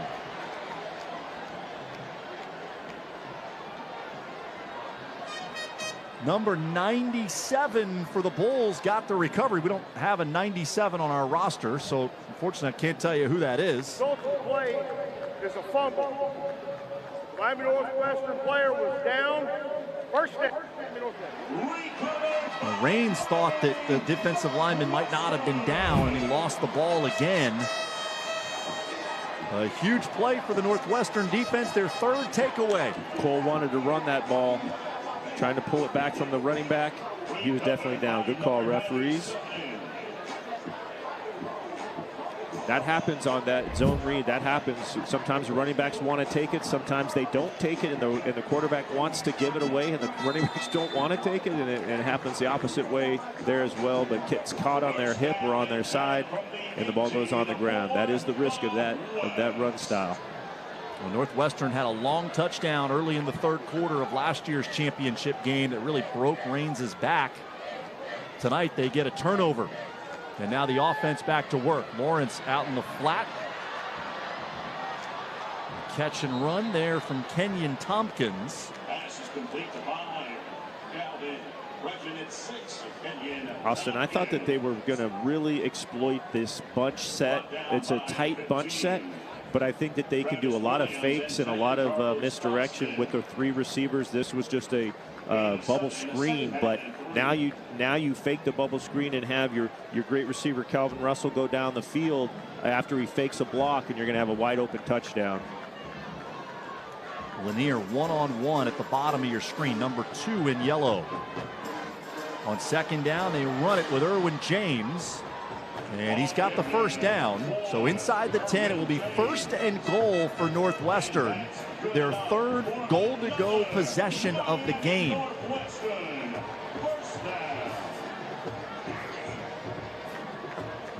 You can only have your backs against the wall so many times before a team as talented as Northwestern punches it in. Unfortunate on that miscommunication or on the handoff for Reigns to open the second half with that and give this easy field position. Ryan Mathis is the back on 1st and goal.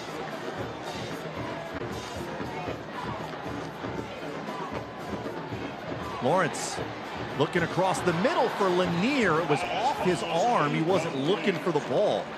Intended receiver number 2, Nicholas Lanier.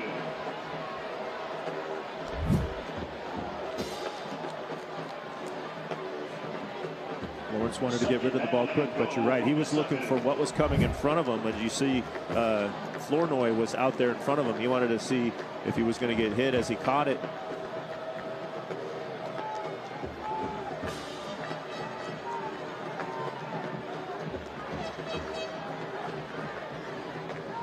Northwestern substituting late. You got Mathis and Erwin James back there with Lawrence. It's a designed run, and Lawrence is going nowhere. Wrapped up by Cameron Washington.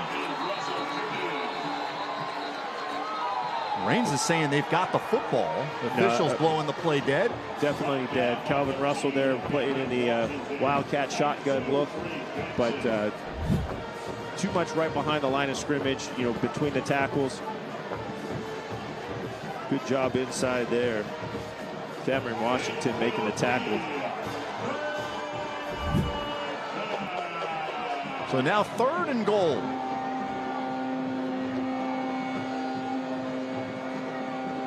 The Raines defense stood tall with the ball at the 4-yard line. They got a little bit more room here.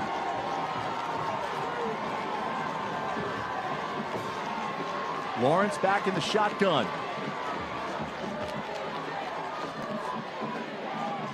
Looking left, has to come back to the right. Forced to scramble, and he's twisted down.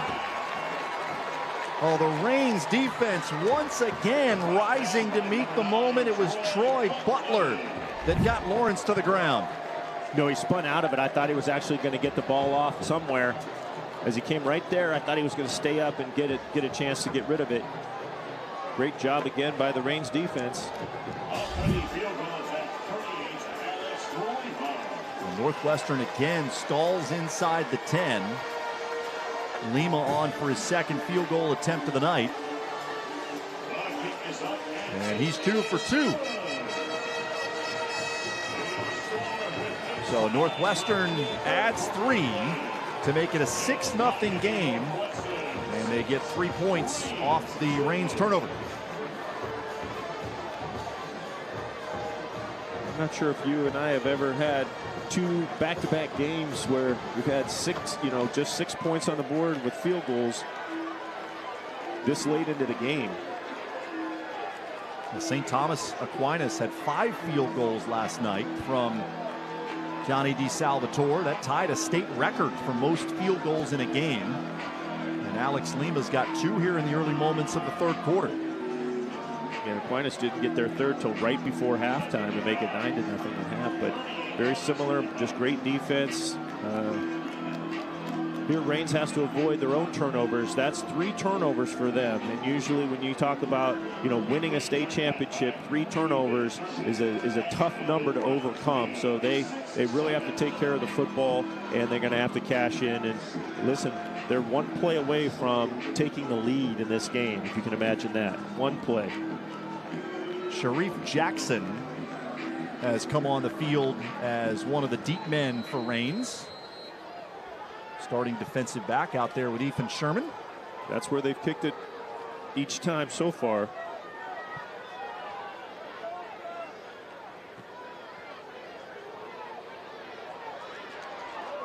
Doesn't get to the goal line, so a chance for a return. Out past the 20 to the 21. So Sharif Jackson gets 1 more yard than he would have if he allowed that to go over his head and into the end zone. Thought he did well to get to the 21.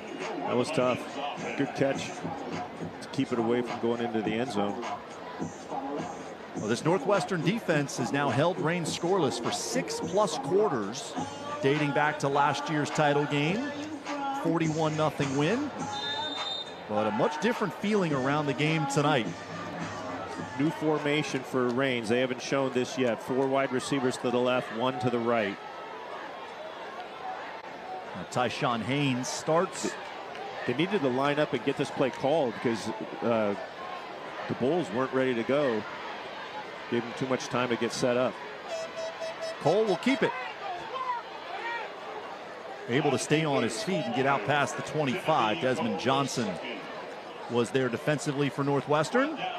Didn't look like that was going to be a 5-yard gain, did it? It did not have a good start. No, but most of Cole's success running the football has been on design passing plays rather than design running plays.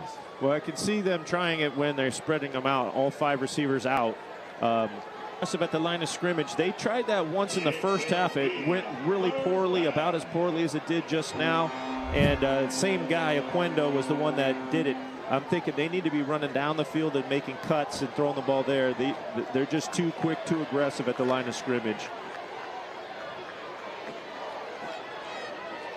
Raines 3 for 5 tonight so far on 3rd down. Vikings need 9 here. Got to stay to the 3 receiver side on this one.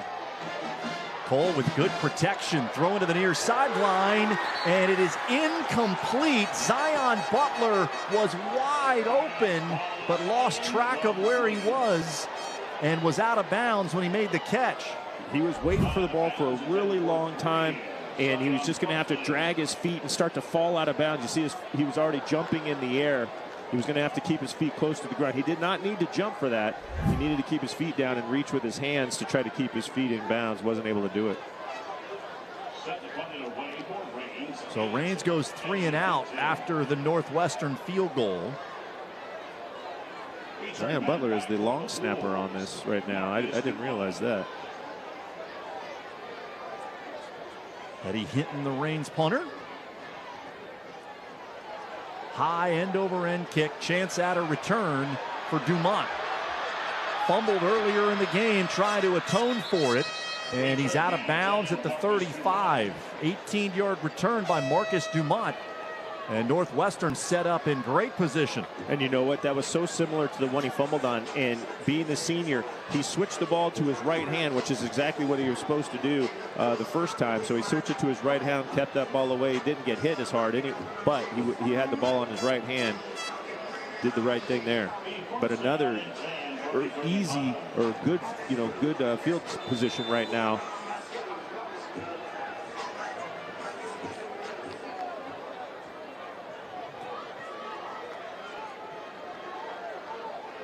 Smart to put a safety deep over the top of that trips. Lawrence gets it out to Russell. It looks so smooth for Calvin Russell at 6'5", 200 pounds. Yeah, their play. So you want to polar opposites was the way that Northwestern attacked the ball at the line of scrimmage on a bubble screen versus the way Raines did it. Raines is playing back, making sure they don't get deep over the top. Easy catch and run for Russell, whereas when Raines is throwing the ball at the line of scrimmage, Oquendo's just blowing it up big time. When you're the epicenter of asking what if. This Northwestern team, 5 consecutive games with 49 points or more. They've been averaging 57 in the playoffs, but Raines has been able to hold them out of the end zone so far. But we know from watching this Northwestern team in championship games, the points can come in a hurry if they start to get rolling. Well, you were warning of the clock in the first half, and they got the ball back with 40 seconds, and it did seem like they could just go down the field and make the score. They didn't, but 40 seconds seemed like a lot. So, yeah, when you just keep putting the ball at the 30, 35, or right now at the 26 or at the 24, I mean, they can come in bunches for sure.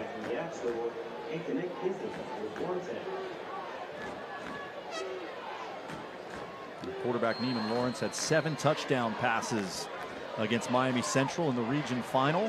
406 yards, 7 TDs, and no picks.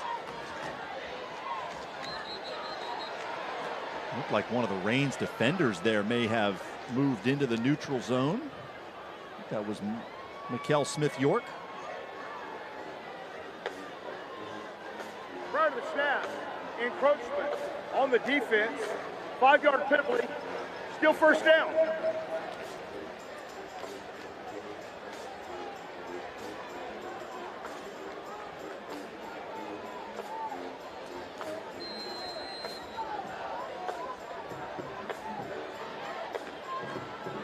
Moves the ball inside the 20 for Northwestern, nearing the midway point of this third quarter. Bulls trying to make it a 2-score game.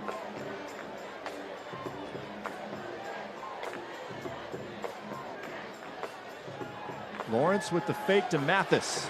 Steps up and it's intercepted.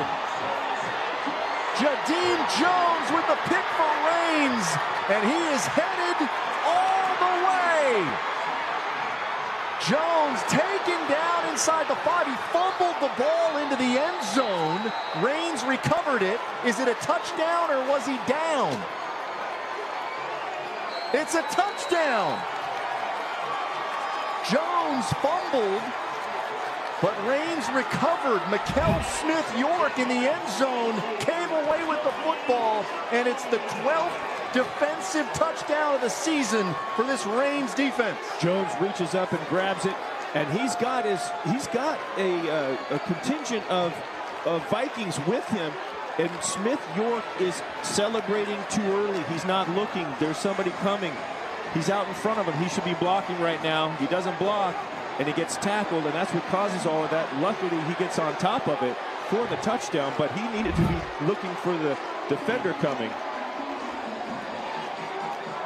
How about the effort by Mathis there? Didn't make the tackle, forced a fumble, but Raines was down there and they were able to recover it. Austin, did I say something about one play away? You did.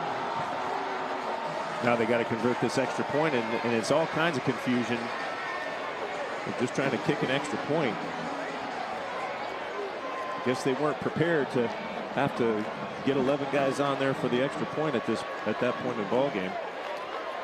Dan Dong is the kicker, 73 of 79 this year on PATs.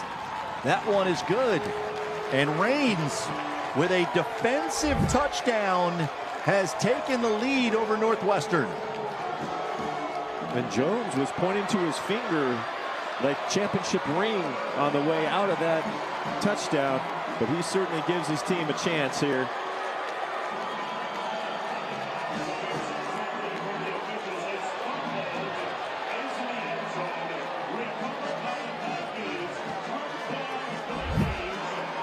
Could have ultimately been a disaster.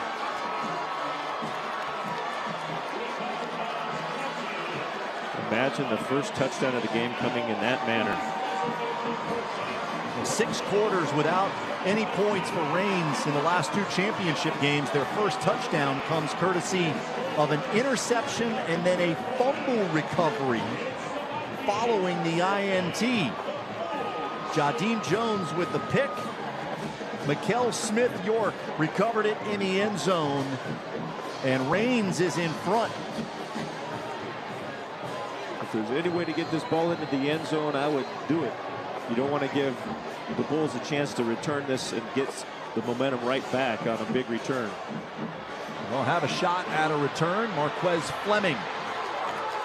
Good coverage. Out to the 26. Well, turnovers have been the story. Each team now with 3 turnovers in the game. The most recent one going all the way back for a touchdown. Yeah, they haven't all been costly, but that one certainly was. Changed the demeanor of everybody on the sideline to the stands. I think your voice went up an octave on that as well.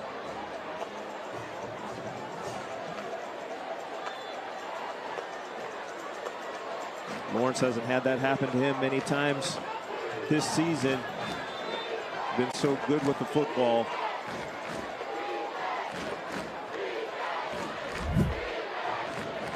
Well, the effort by Mathis ends up going for naught, but that was a terrific play by him to get back. Was the ball on the ground, Austin? The official threw a beanbag. It just looked like the way the players reacted, like the ball might have come out again. Irwin James on the run for the Bulls.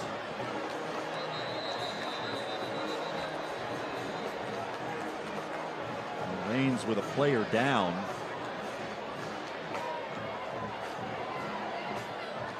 And Jaquaton Victram is incensed over there on the Northwestern sideline, slapping the helmets of his players.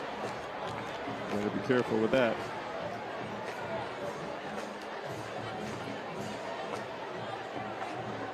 It is an intense group from Miami Northwestern.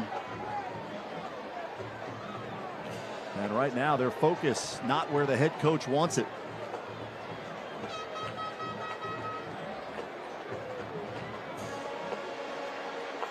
I mean, it has felt like Northwestern's been on the edge of dominating the game many times, actually, at least the way I felt. It's just like, okay, it's just a matter of time before the dam breaks and they bust through and start, you know, pouring on the score. But that interception changed the game, and I think it changed for the defense.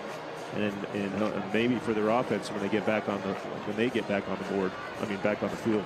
Tony Williams is the injured player for Reigns. He is to his feet and walking to the sideline. That's great to see for senior defensive end who signed with Illinois. He's been a game wrecker on that defensive front. It's crazy to think about. We're midway through the third quarter. It's a 7-6 game, which means there hadn't been a ton of scoring. Northwestern has yet to punt in the game.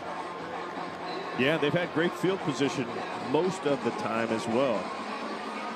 Every drive has resulted either in a field goal or a turnover. You know, they were moving the ball in chunks, 10 yards a pop at least so many times in the first half. They never really got in a position where they would have needed to punt, even if they couldn't convert.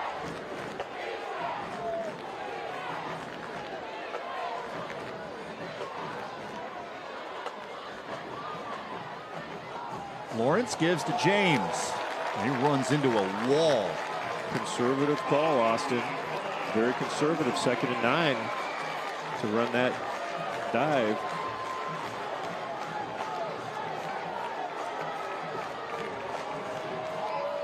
So it'll be 3rd down and 8 for this Northwestern offense.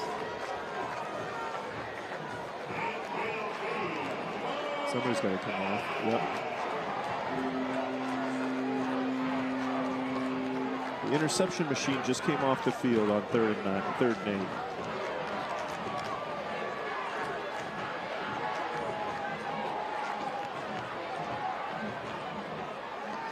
Reigns rushes 4. Lawrence, eye on the far sideline, and he's got a completion for a 1st down to Lanier. Ty Flournoy's got to be careful. He did a lot of holding in the slot. Could have easily been called. The ball went to the opposite side of the field. If the quarterback was looking to the right-hand side, that's out of bounds. Lanier was not able to get a foot down. And I think he would have been out regardless of getting pushed out. And Northwestern gets a break. And we've got a stoppage in play. Reigns called a timeout.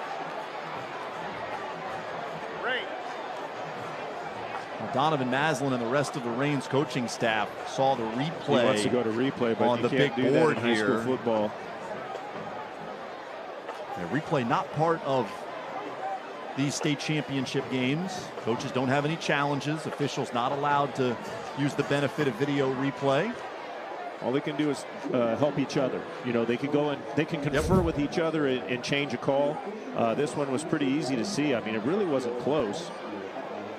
It's really not close. He's giving him the benefit of the doubt of he caught it without a push, but I don't actually think that's a rule anymore. I won't talk like I know what like I'm saying because I don't know what the rule is. Well, I'll confirm for you. There is no force out rule. Meaning, well, regardless, so push out or not, it should have been out of bounds. So you have an easy call, and he was looking at it from 4 or 5 steps away. But you know what? We all miss it. It's certainly easy for us with the benefit of replay. Egregious face mask call in the first half. I'm just kidding, Austin. It's just a joke. Lawrence trying to come back to Lanier through his hands and incomplete.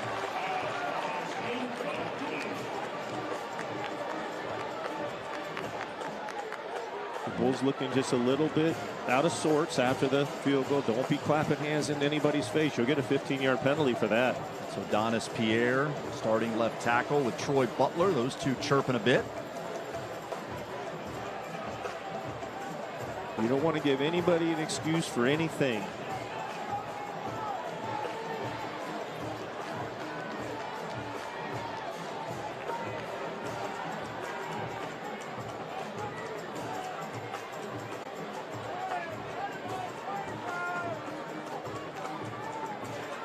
Fake to James, throw it out to the near side. Russell, great speed from Russell, accelerating down the sideline and caught from behind inside the 25, but it's the longest play of the night for the Northwestern offense.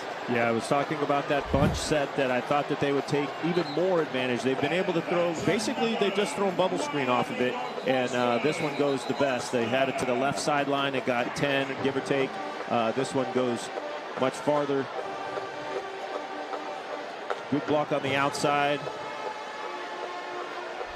Setting them up. You're just talking about how fast they can get down the field. That was Dumont with the block that helped spring Russell. Headed to play for Fran Brown at Syracuse.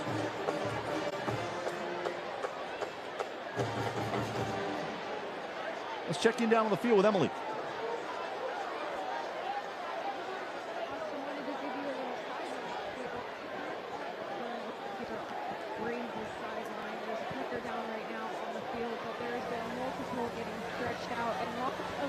Being passed around. There's a couple of empty jars over here, so just something to look out for as this one. All right, Emily, we'll keep an eye on that as we get through the final 16 minutes here.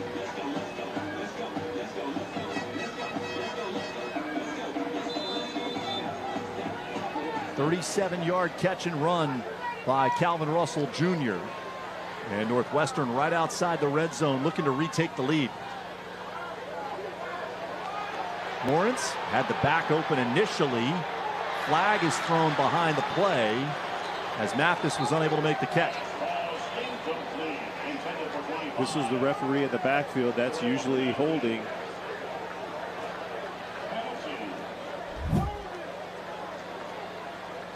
Not many other penalties come from him. Yep, good call. Right on the side of the screen there. The offense. Replay second down.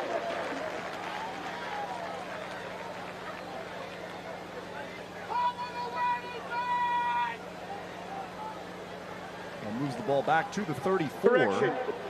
Replay first down.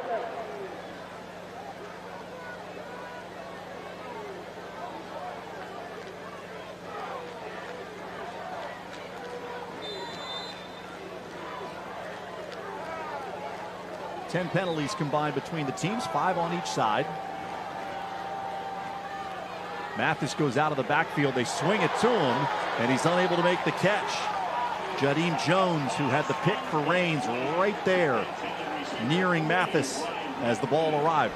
You know, I think as Lawrence matures, they'll allow him to read this. This is just a straight run play. I mean, it's true. Well, it actually is a run play. They throw it outside, and that's all. They got the all the receivers are blocking first, and throw it out there, get him in some space, goes through his hands. But I think they're going to like to read that, let him make a choice on that. You don't have to just choose if it's not good. In that case, they're already blocking. But have your receivers run routes and let the quarterback make that choice.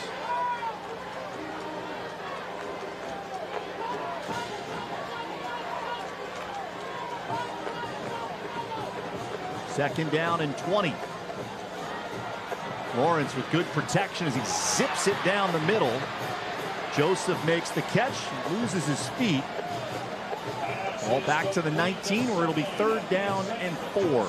My eyes got locked on Russell once again. He was the guy in motion. He ran an out and then spun back in. And then when Lawrence threw it, I said, oh, that's not going to be a good pass. I didn't even see him sneaking in there, Joseph behind him sneaking in there. So it turns out it was a great pass. Third and short. Fourth catch for Joseph. Good distribution among the receivers for Northwestern. And now third down and 4. Lawrence pumps. Receiver was not looking for the ball. It was thrown in the direction of Marcus Dumont. And it's fourth down. And Northwestern will bring on Alex Lima to try to retake the lead. Wow. Can you imagine? Raines is getting it done on defense, not letting this team get into the end zone. I think the Raines crowd really wanted an offensive pass interference as Dumont went to turn and block the defender so he wouldn't intercept it. 35-yard attempt for Alex Lima. He certainly has the leg to be able to make this. High snap. Lanier gets it down, and Lima's kick is good. Right down the middle. 3 for 3 tonight. And Northwestern regains the lead 9-7. Wow, there was a clean guy that got through on the block. Didn't block it, obviously, but man, it looked like he came straight through where it could have gone backwards if he got his hand on it for another big play.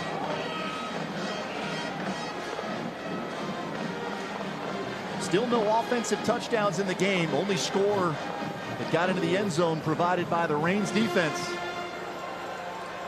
And Jaquatin Victrum's squad now nudges back in front.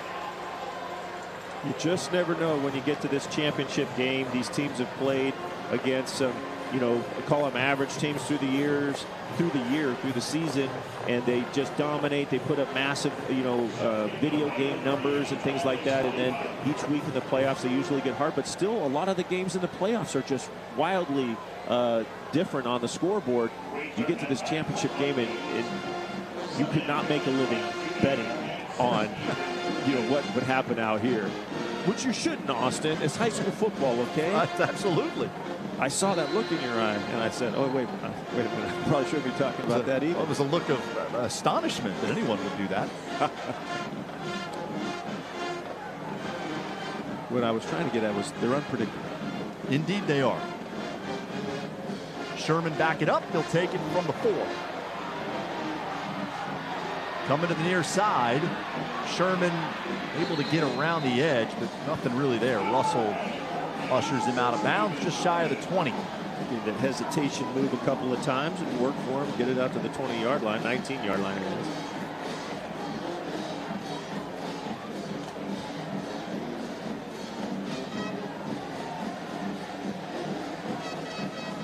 They just had to work to get this ball down the field from starting inside their own 20 many times tonight.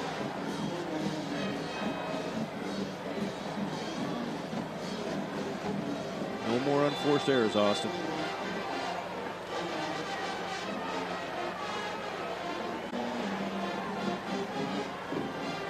This will be just the 6th play of the quarter for Reigns. They keep it on the ground, and gain of maybe 1 for Tyshawn Haynes. Remember, Haynes came in at the tail end of the second quarter and just started getting big plays up the middle. That's what they're hoping for, him to pop something through right now. Zion Butler's been quiet. 2 catches, 16 yards. 1,000-yard receiver for Reigns. Has not been able to connect with Cole.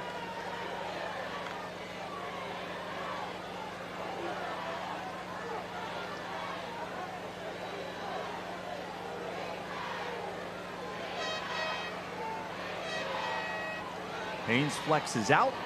Cole steps up from pressure. Can't get away. Wrapped up by DeMarcus King. Well, you mentioned Zion Butler right before that play. If he had any time at all, if Cole had any time at all, he would have found Zion Butler in the middle of the field wide open. But just too much quick pressure there by King.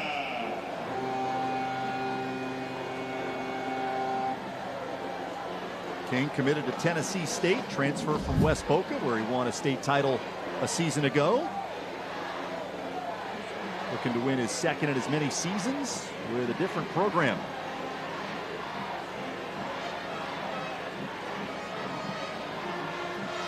Third down and 11. Again, there's pressure. Cole will try to run for it. He slid to the 25, and a good job by Calvin Russell to go over the top of Cole and not commit a personal foul penalty after the slide. You know, I would have hoped that with the late slide, and this is a competitive football game, even if he hit him, that they wouldn't have thrown a flag, because I feel for the defenders in that situation. This guy's, pushing forward and then slides really late, and the defender is committing to trying to tackle the guy. Glad it didn't work, go either way, and that there was no flag. 4th down and 5, final minute of the 3rd quarter. Pressure on the punt. Hinton does get it away. It's not deep, it's very high. Dumont comes up and makes a fair catch right at midfield.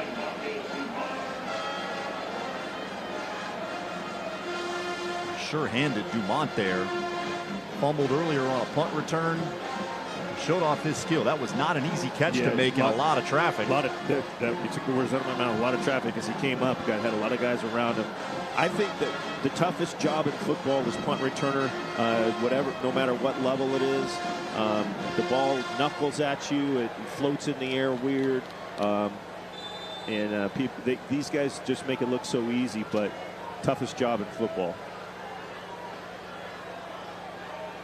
From the 49, Russell on the quick completion. Those long strides. He's got it inside the 40. There are 2 flags down, both of them thrown in the Reign secondary, well behind the play. I would just keep running that play. They're not defending it aggressively enough that you might as well just keep throwing it to Russell and just let him run for first downs.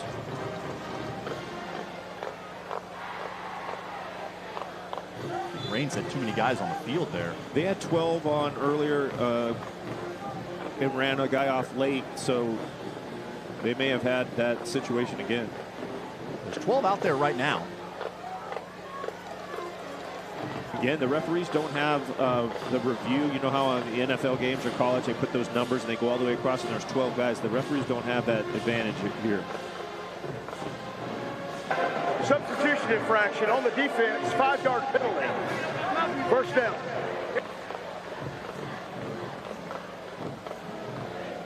It's 5 yards after the play.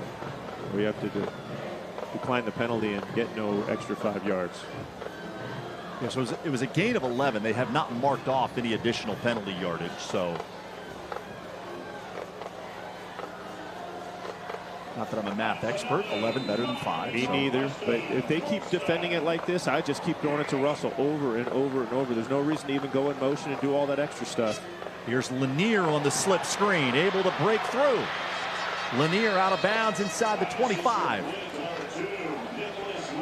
Yeah, they can do that. They can keep it simple. They got the numbers. They got the numbers to the trips receiver side.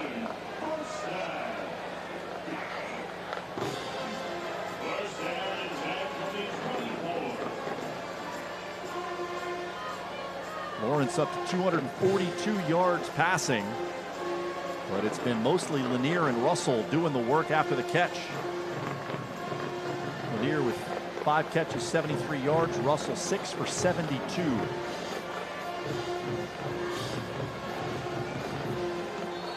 Toss to Mathis. Good job to catch it, but flags down before the snap. See, they're trying to take advantage of the same thing that I'm talking about. Prior to the snap, false start on the offense. 5-yard penalty. First down.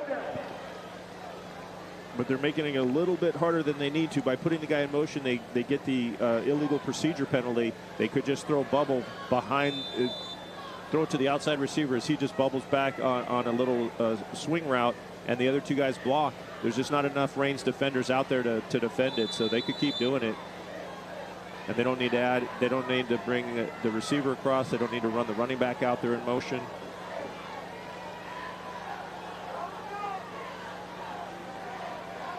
First and 15. Clock is running. Northwestern does not have to snap it, and they will allow time to expire.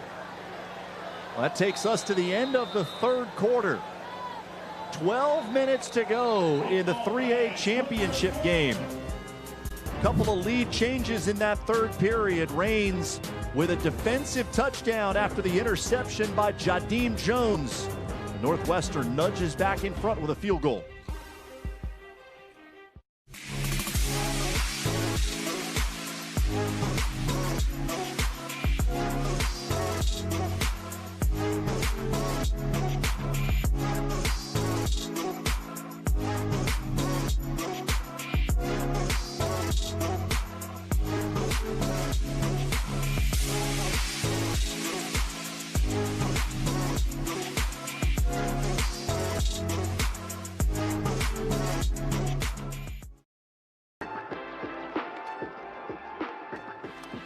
My favorite thing about playing high school sports is definitely the community it builds. It's taught me Leadership has taught me resilience. Many people might go on to not play collegiately, but they can take a lot of skills that they learn and use it in their professional life, in their future careers. High school sports are worth protecting because it gives students an outlet to grow, to become a leader, to become what they want to be.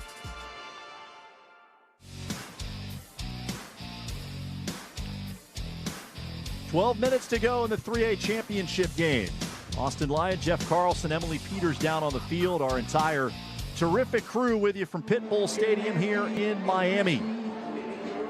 Northwestern a 2-point lead, looking to add to it as they are inside the Reigns 30-yard line. This game a rematch of last year's 3A final, won by Northwestern 41-0. It has been much different tonight. Only touchdown so far, defensive score for Reigns. And Northwestern has moved the ball consistently. They've got it inside the 10 4 times, but only 3 field goals to show for it. Here's a big run by Mathis. Shot down as he takes it inside the 15. I was just thinking, Austin, so their free safety is 18 yards off the ball behind this play. I'm thinking they're really playing defense with 10 guys, and then Jacoby Marion has to come up and make the tackle on the run from 18 yards deep. And they needed him. Well, those front four have done such a good job against the run so far tonight for Reigns. Most of the tackles been made right at the line of scrimmage. Here's the toss to Mathis, running right, cuts it back, spins down inside the 5. Couldn't quite keep his feet, but it'll be 1st and goal.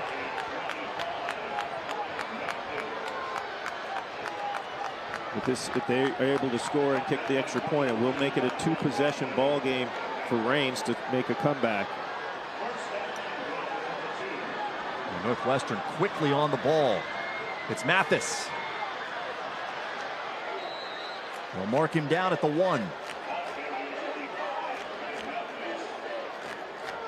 They've had a couple of miracle turnovers so far on defense. They need one now. And one of them came on a Mathis run. He was about to score, tried to stretch the ball out and had it knocked away.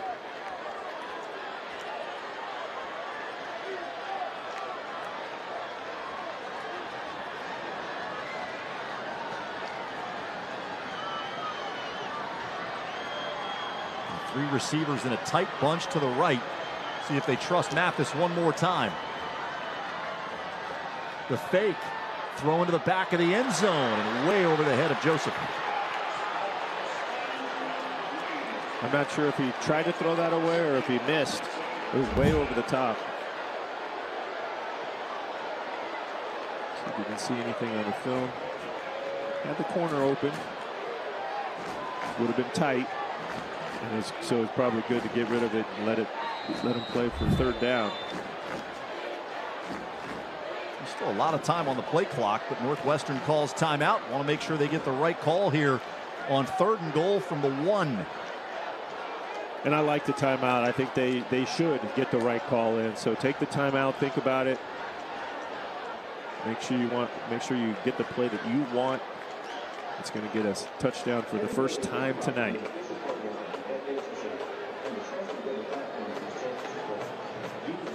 Northwestern has been inside the 5-yard line 4 times tonight. They were stopped on downs, kicked a couple of field goals. The fumble by Mathis as he was going in. Could be a very different score line if Northwestern had more success inside the 10. That is for darn sure, but they've been able to weather it as we talked, and they got one more shot. Actually, probably 2. They're going to go for it on 4th down if for some reason they don't get it in now. They bring in Calvin Russell at quarterback. The direct snap to Russell. He's looking for the edge, cuts it back, and takes it in. First offensive touchdown of the night by one of the top wide receivers in the country. And Northwestern extends the lead. They flowed everybody to the right. The first time they tried this, it did not go well at all. Reigns defended it, I think, for a loss of yardage. This time he goes against the flow and uses all of his athletic ability to get the ball in the end zone.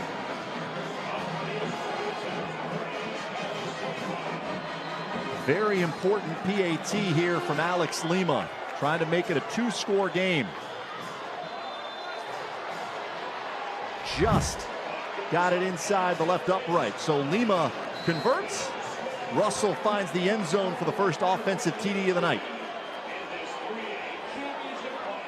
Reigns' offense is going to have to make it happen. The defense has been doing all they can, including putting points on the board for them. It is going to be Timothy Cole, the senior quarterback, and the rest of his receivers, including that offensive line, is going to have to do a heck of a job for the next 10 minutes and 23 seconds because they got to get the ball twice and get a touchdown and a minimum of a touchdown and a field goal while holding the Bulls offense without getting any more. Northwestern up to 320 yards of offense tonight. Reigns with just 128.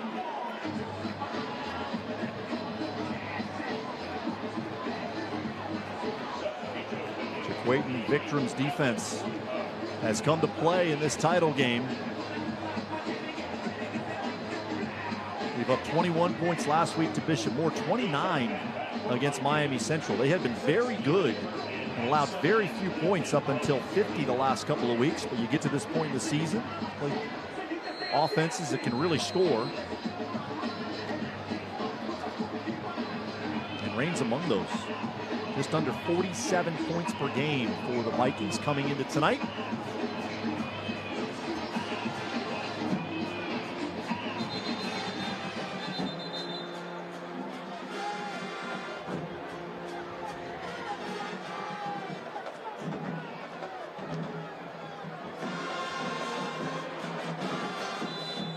Referee asks for the play clock to be reset.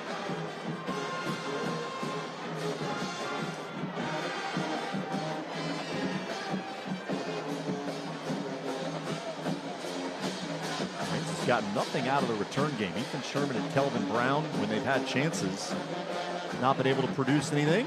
And Lima's been able to put the ball into the end zone. Sherman this time from just outside the goal line. Out past the 20 and thrown down out of bounds. That'll cost Northwestern 15. It was DeMarcus King, the outstanding defensive end. And there's another flag down in the middle of the field. Yeah, that was a player interaction. Don't know what the call is at all. I just saw the yellow flag coming out of what he was throwing the flag at.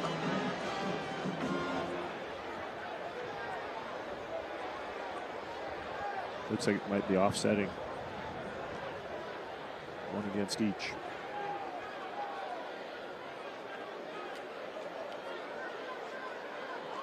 So the officials deliberate. It's up to this Reigns offense now to try to get going as a quarterback. When you haven't had a good night and you're down by 9 points, does your mentality change at all, knowing that you have to get going? On the kicking team, after the play, dead ball, personal foul. On the receiving team, penalty flag is offset, down, Reigns. You know, when you're down, you're not having the greatest game. I mean, Cole's done fine. It's just you got just so much pressure coming, right? Couple of interceptions that are just look more like miscommunication with the receiver of thinking what he was going to do when he wasn't set in the pocket. But yeah, it's just you're just not clear on everything, and so you don't want to push it though. That's why he wants to hold it an extra second. Tadarius Washington run. He's spun down after a pickup of 2. I would think in some ways you get a little bit more freedom knowing that you really have to cut it loose. Well, you know that you can't make any mistakes either. So, I mean, it depends on your mentality about it. You're trying to play mistake free. But you get to the point, maybe not at 9:51, but more at 3 minutes where you just cut it loose. Now you know you can't turn the ball over. Cole with a nice pocket, able to step into the throw, and down the middle he's got his man, Kyron Jackson, out to the 46. 22 yards on that connection. That 10 to 15 yard space over the ball is where the opening is for Cole to find his receivers. We talked about Zion Butler earlier being in that space as well. Late decision there by Cole. He held it for a long time before Tadarius Washington sprinted through the hole. And quickly the Vikings are in Northwestern territory. Yeah, one of the turnovers happened because of that situation, so you got to be careful there as well. Cole fits it into Kelvin Brown. Another Vikings first down. And the best rhythm we've seen from Rain so far in the second half. Yeah, I think their sped up offense has been the best for them. Again, when that happens, the defense plays much more generic, much more often just plays safe zone. Washington able to weave his way down to about the 36-yard line. Tough for Northwestern to substitute. They're running a couple of guys on and off. Moving guys around the field, right back to Washington, running through that space that was vacated by Jordan Campbell as he flipped sides of the field. Well, this is what it looked like until the interception in the first half. They were moving this ball. It looked great. Cole keeps and not able to get away from DeMarcus King.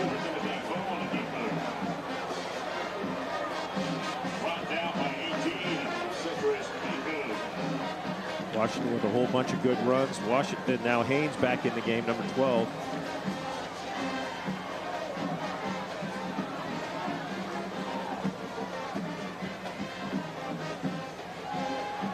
Cole try to escape the pocket, able to elude defenders, finally lets it go, and it lands out of bounds.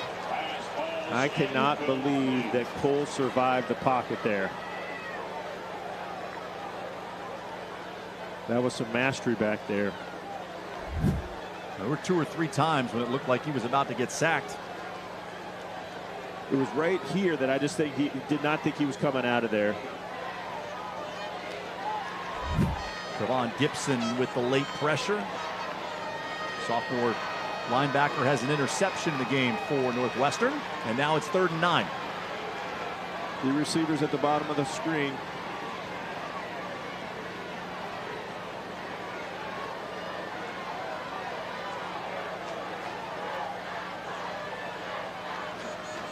Northwestern rushes 4. They run it with Haynes. And he got tripped up. Yeah, tough mark as well. He got further than the 19, but that's where they put it down. And Raines is going to try a field goal to make it a 1-score game. You know, it's the right thing to do if your kicker could make a 36-yard field goal. This would match the longest of the year for Dan Dong. He's 3 of 4 kicking, long of 36. And this one is good. Good kick by Dan Dong. He matches his longest field goal of the year and cuts it back to a 1-score game, 16-10. You know, I thought Raines was going to block one of Northwestern's, and I just thought that Northwestern was going to get their hands on that ball right now. So great job for Dong to get that through. Zion Butler snapped it. Eddie Hinton put it down. And Dong kicked it through. How about the kickers tonight? 4 for 4. We saw a 5 field goal game from St. Thomas Aquinas last night. Great kicking here in the state finals.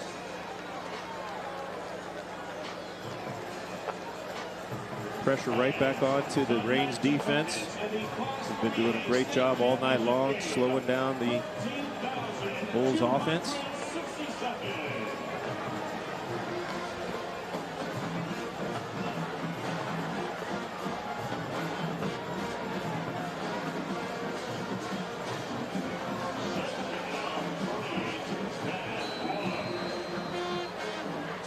.14 remaining in the game as Dong boots it away for Raines.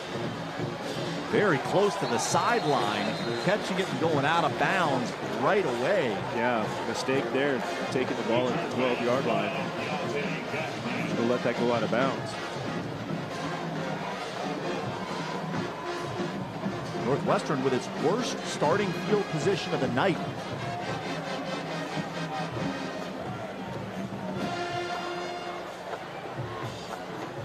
Well, I have said it many times. I thought that they've unlocked the key or the puzzle by the bunch look and just throwing the bubble screen out, and they're able to, pick up big yardage. We'll see how they choose to attack it here in the fourth quarter, needing to run this clock down and not give Reigns another chance.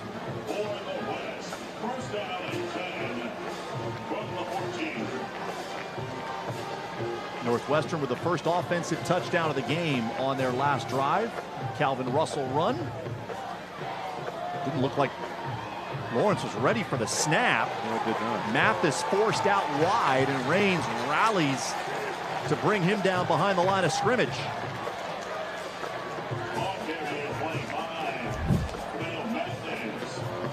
Mere Days not on the same page with Neiman Lawrence. Yeah, you see that multiple heads were turned the wrong way when the ball got snapped. And I still thought Mathis was actually going to make a positive play out of it, but the defense stepped up and got him in the backfield.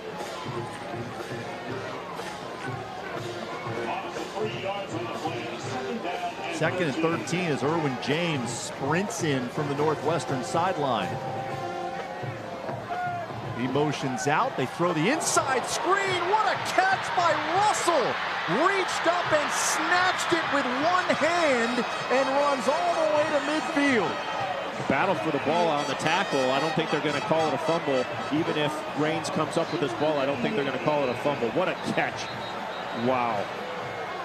Almost like an alley-oop. Lawrence alley-oops it up. Snatches it and slams it down into his rib cage and takes it down the field.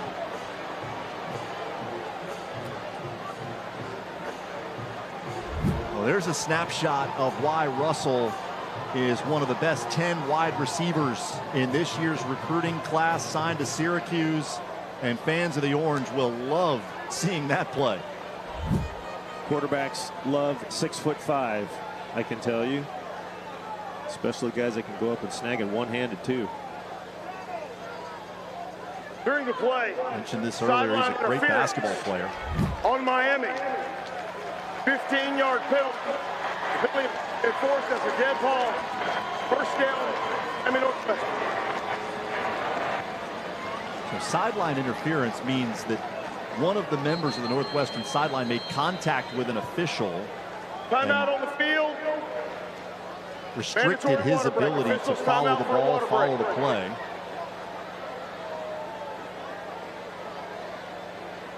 That moves the ball back to the 34. And they've just announced the attendance here, 13,266.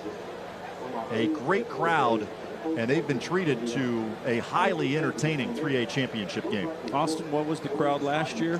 12,000, I believe, is what they announced. All right. Fantastic. And they're being treated to a fantastic football game, better than 41-0. That's what it was a year ago when Northwestern thoroughly dominated Reigns from start to finish. Outcome never in doubt. And tonight we have gone back and forth. Reigns with a field goal on their last drive to make it a one-possession game.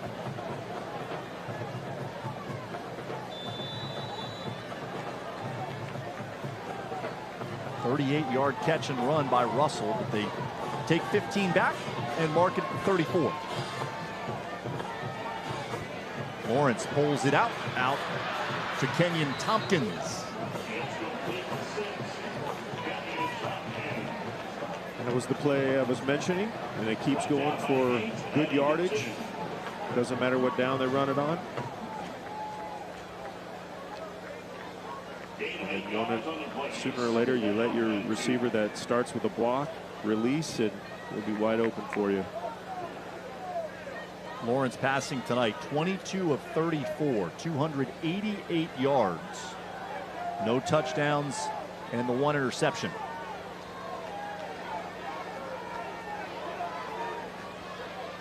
On second and short, they run it, and Reigns breaks through. Brown was deep in the backfield in a heartbeat.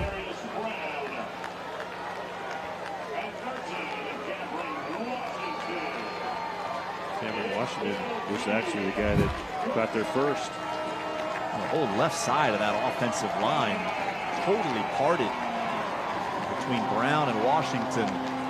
Irwin James had no chance. So from 2nd and 2 to 3rd down and 6.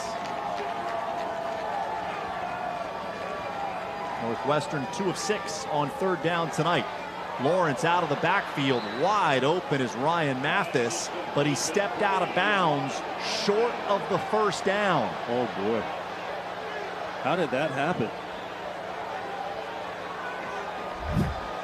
You see how Coach Vickram feels about that spot.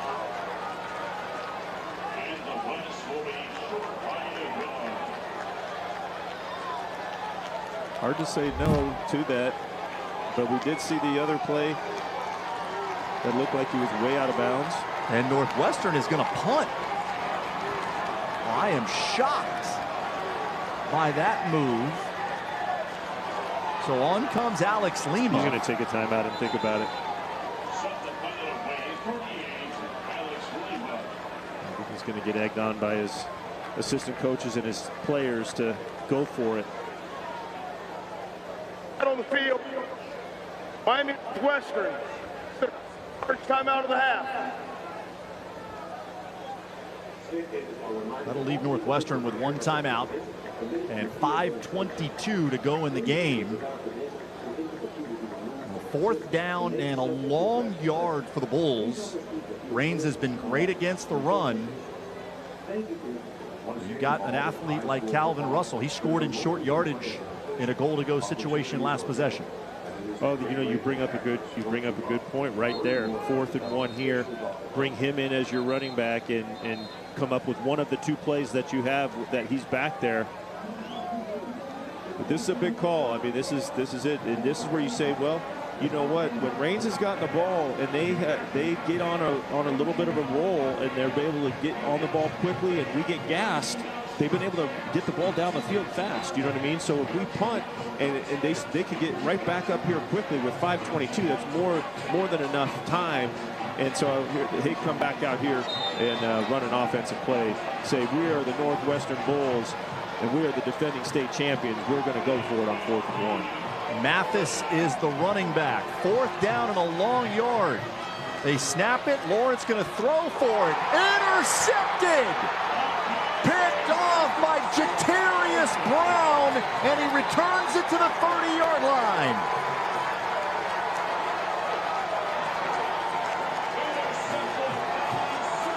The head coach says we should have punted. Well, you know, if it was just an interception and he fell down at the line of scrimmage, it's like, well, okay, we didn't get the 1st down, but this guy carries the ball back another 15 yards and they have it at the 30-yard line. The man they call Agent Zero with his 1st interception of the season. And the Vikings have it at the Northwestern 30.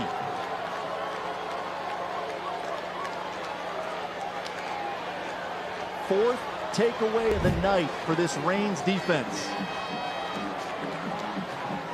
A lot of work to get 30 yards against this defense, though. Still a lot of work to be done. They start with a Tadarius Washington run. He is met and pulled backward by DeMarcus King.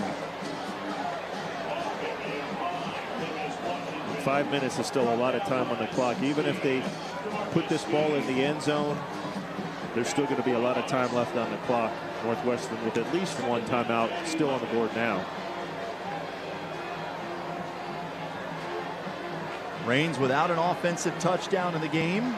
Interception that was returned back to the 2-yard line, fumbled into the end zone and recovered for a score. Cole, design run. Ran into Roderick McFadden. A brick wall stands him up. And Cole is pushed back. That's a good description right there. McFadden, huge man over the ball. Stops that run by himself.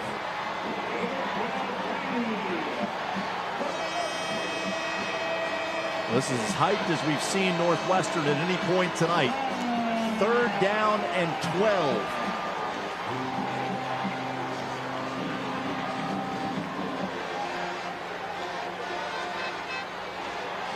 Cole with a clean pocket, has a man, and it's caught inside the 10. Zion Green with his first catch of the night. And he does it with flair. I was not sure he was going to catch this ball the way he went down and then flipped at the same time. Special player as a sophomore. What a pickup. First down conversion for Reigns. Vikings looking to punch it in and take the lead.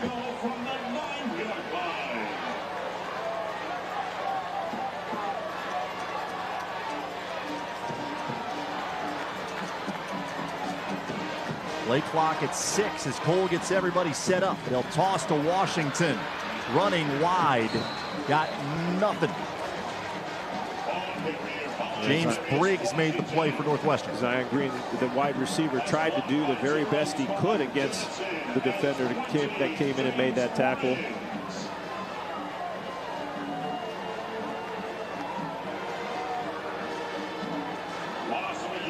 We're going to have to do it through the air, I think. They've had a lot of good gashing runs. Tadarius Washington's had a good night. Same with Haynes when he's come in. But I think they're going to have to throw for this score. Cole fakes, takes it up the middle, and he's in for a Reigns touchdown. And the Vikings are an extra point away from taking the lead.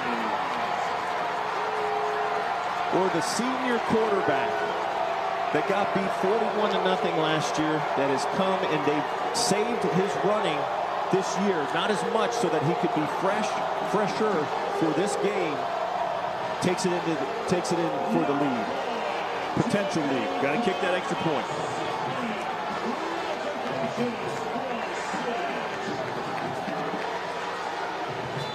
Dan Dong's made a 36-yard field goal and the other PAT. That one is up and through. Reigns in front by a point with 2.5 to go.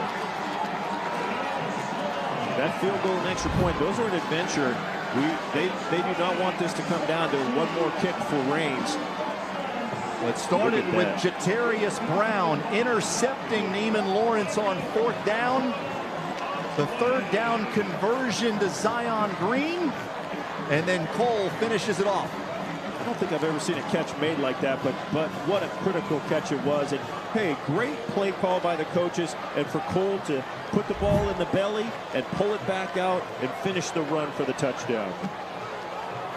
Cole's thrown 2 interceptions tonight, but he was clutch when his team needed it most. The accurate throw to Green and the touchdown run from 9 yards out. And now the pressure back on Northwestern. Reigns with 10 unanswered. It's a 1-point game with 2:35 on the clock.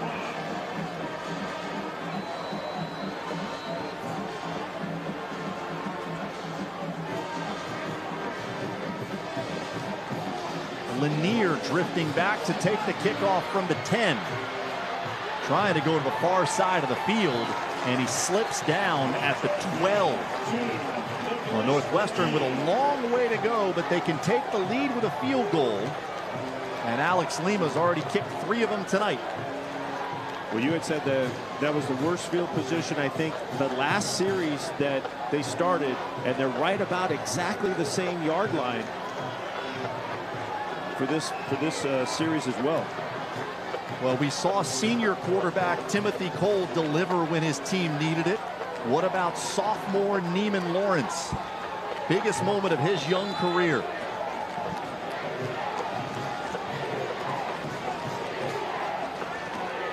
Thrown 2 interceptions tonight. A fake down the middle, wide open. Russell takes it near the 40-yard line. And the drive starts with a 26-yard catch and run. Great answer by the sophomore quarterback. Down the middle as well. Could be a lot of traffic in there. Give the superstar senior receiver a chance. Russell, 8 grabs, 136 yards, and a rushing touchdown. Clock ticks under 2 minutes as Lawrence steps up. Launches downfield. Wide open. Lanier, and Northwestern regains the lead.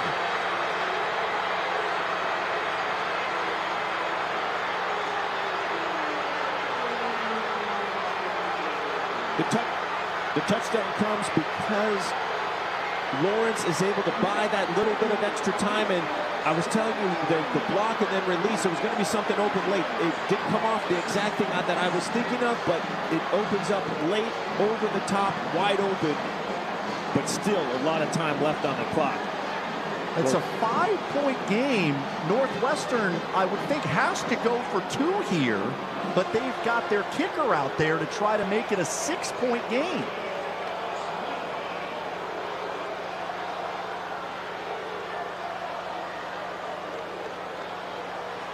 Northwestern shifts. Lima's PAT with contact made and a flag thrown is good. In fact, there are 2 flags down.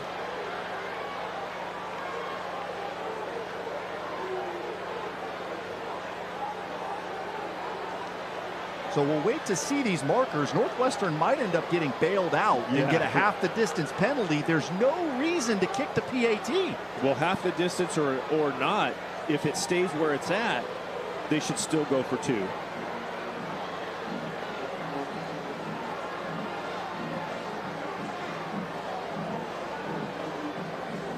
don't want to play his championship game and have the other team score and an extra point beat you. Well, again, 2 flags were thrown. One clearly for running into the kicker. That one was late, Us, I think. The first one was in the end zone by the umpire. The second one came out, it was for running into the kicker. With deliberation continuing for Scooter Morrison and his officiating crew.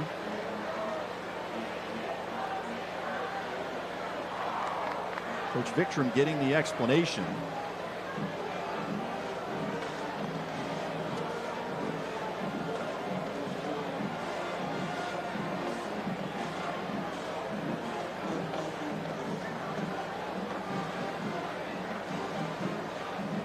They're waiting to see what he wants to do. There's a long debate here. Usually with a guy with the ball in his hand, when he's turned backwards, though, he wants to go backwards. When he's turned away from the line of scrimmage, that is, so he's backwards. He's away from the line of scrimmage, wanting to go back against the offense.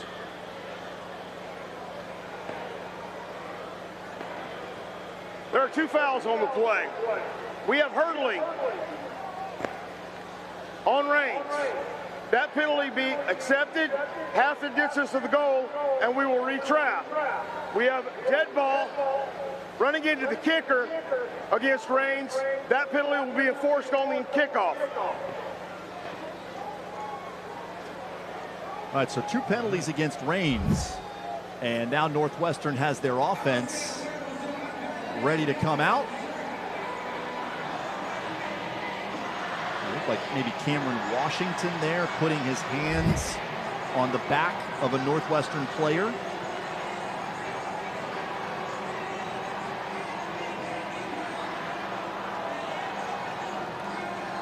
It looks like Scooter Morrison and his crew are still sorting out kind of exactly what the administration is of the penalties here. Well, this now is allowing them to go for 2 and make it a 7-point game, which is just what should have happened originally. This is no, great change of anything other than they were going to kick for 6. Now they go for 7. Well, it is a significant change for Raines. Without the penalties, they come to the sideline down 6, a chance to win it with a touchdown. Penalties will be assessed on the ensuing try. So we have hurdling against Raines. That'll be half the distance. We also have running into the kicker. That'll be half the distance. Retry.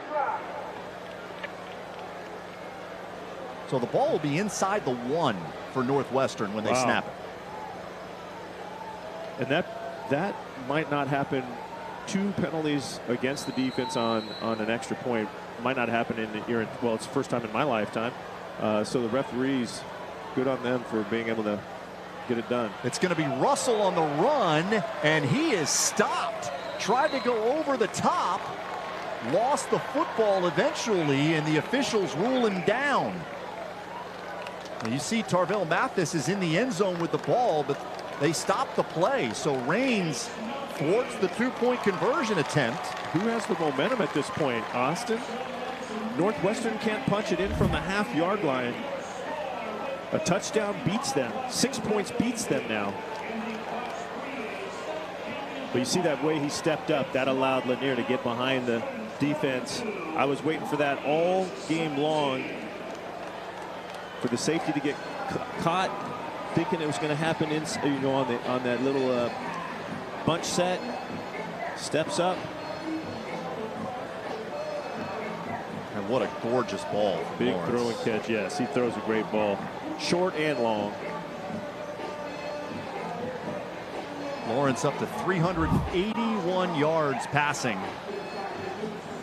That touchdown, potentially the game winner. Raines has proven to us, though, Austin, that they can get up on the ball quickly and run a lot of plays in a short period of time. 2 timeouts on the board, but they've been able to run the ball on the ground and get back up and get set quick. And it's felt like both in the first half and in the second half that the defense was a little bit gassed for the Bulls. That getting up and going fast, and that's where we saw a couple guys lay down on the ground late in the first half.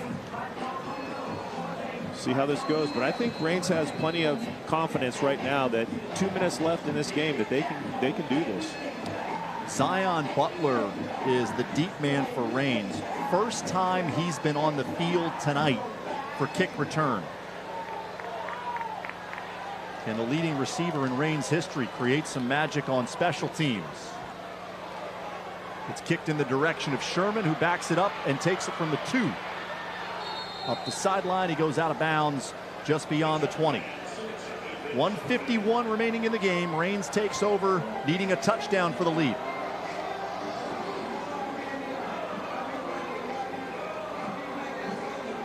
Does Northwestern play soft, or do they play aggressive?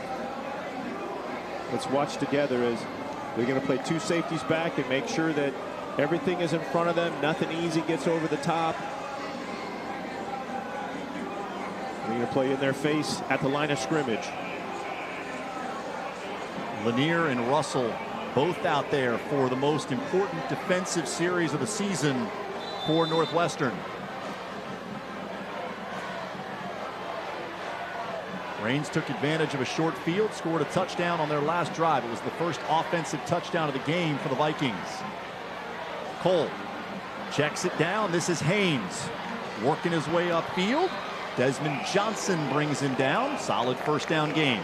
Defense has to stay very disciplined in this. When they do that motion, it makes you want to jump on that swing receiver, and that's where you can get that guy over the top again, as Northwestern just did. Cole on the run. And the pass is bobbled and incomplete. Kyron Jackson right along the Raines sideline, had space, but couldn't squeeze it. That might have been the longest 3 seconds of his lifetime, just waiting for the ball to come. He's standing there on that sideline, waiting. Couldn't grab it. 3rd down and 3.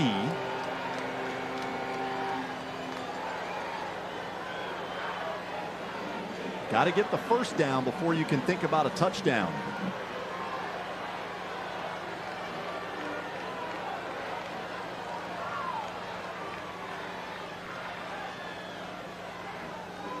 Jackson motions, Haynes hands off. First down across the 40 for Tyshawn Haynes. What a call. Kyron Jackson did not know what Cole wanted him to do at the beginning. He was like, me? You want me to go in motion? Yeah, it's a run play. We need you in there. Protect that edge.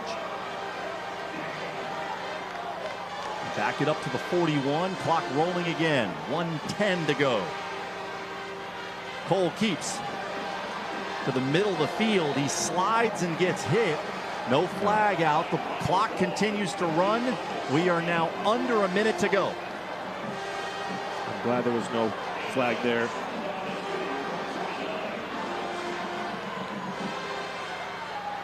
Cole with a clean pocket.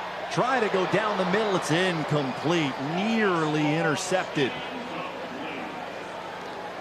Cole threw the ball in the same area that Zion Green made that big third down conversion, but Green never broke to the middle, so he thought he was still going up the field. But the middle has been open. It's been the space for them to attack. In high school football, you can attack the middle even when the clock is getting down low, because the clock stops as you pick up first downs, gives you a little bit more chance to throw into the middle of the field. And you can always run up and clock it, and really only 1 or 2 seconds will go off from the end of the play to clocking it. It'll be second down if you've picked up a first down, but you can definitely manage the middle of the field, and that's where the opportunities have been tonight. 3rd down and 2. Cole down the middle again. It's caught. First down inside the 30 goes Kelvin Brown. A tight window, and Cole squeezed it in.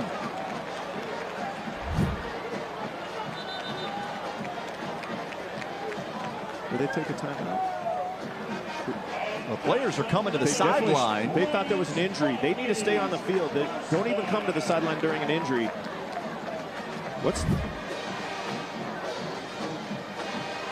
They should get their offense set and ready to go. And they've been is it a Northwestern timeout? The officials are, well, I think it was, they're winding the clock. He did it again. The clock is running, and now Raines calls a timeout. It's the second time he's wound the clock with an injured player or a timeout being called, and he doesn't tell the team to come back on. We're going to wind the clock. It's the second time. He did it in the first half, and I've never seen a referee do that before. Don't tell the player that everybody. They've got coaches on the field. You got the whole team huddled up, and he winds the clock. It didn't matter as much in the second half, but obviously it's critical right now. What happened was it number 0 that was laying on the field? Desmond Johnson acted like he was hurt, and then he kind of got up to his feet. Please reset and it looked like it was going to be an injury timeout. The game clock will begin on the ready for play. On my signal. See, Desmond Johnson's looking, should I stay on the ground? Should I act like I'm hurt? He gets up, and the referees say, and then everybody starts walking. They think he's hurt, and they think the ref is saying his time has stopped because he's hurt. Miscommunication there. Well, they reset the clock to 42 seconds and then wound it. So they got the time back. Cole throwing up the sideline. That's out of bounds. The good news is that at the end of the day, it was 42 seconds on the clock, and he got everybody back on the field and set, and then wound the clock. That's how it should be. You should never wind the clock when you got 2 teams not prepared to play football. So 34 seconds now, 2nd down and 10. Raines still with 2 timeouts. They've got to get it in the end zone. A touchdown would give the Vikings the lead.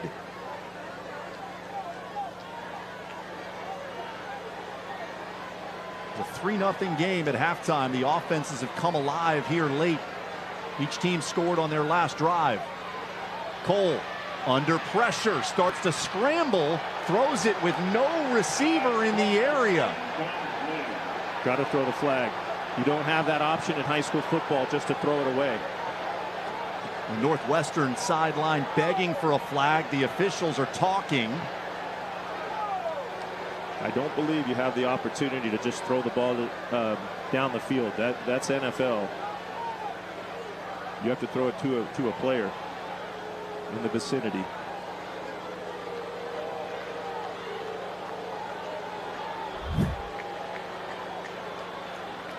There is no foul on the play for intentional grip.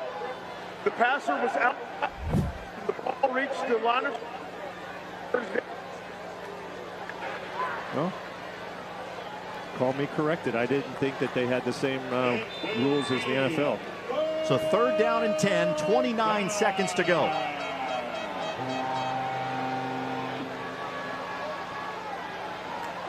Cole standing in the pocket, down the middle. It is dropped inside the 10. Sherman had his hands on it, but took a big shot and couldn't hold it. Well, I thought he had it. Would have been a heck of a catch. He's reaching out for it. almost stayed on his stomach while he was on his back. And Russell jarred it free, and he is clearly affected by that hit. Walking around, he wants to stay in the game. The officials are moving him toward the sideline. For injury.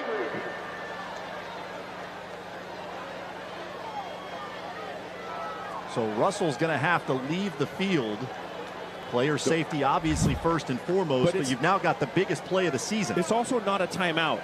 The coaches should not be doing what they're doing. He wants to wind. Now the referee's going to wind the clock while they're off the sideline. When he gets off the field, this is not a timeout.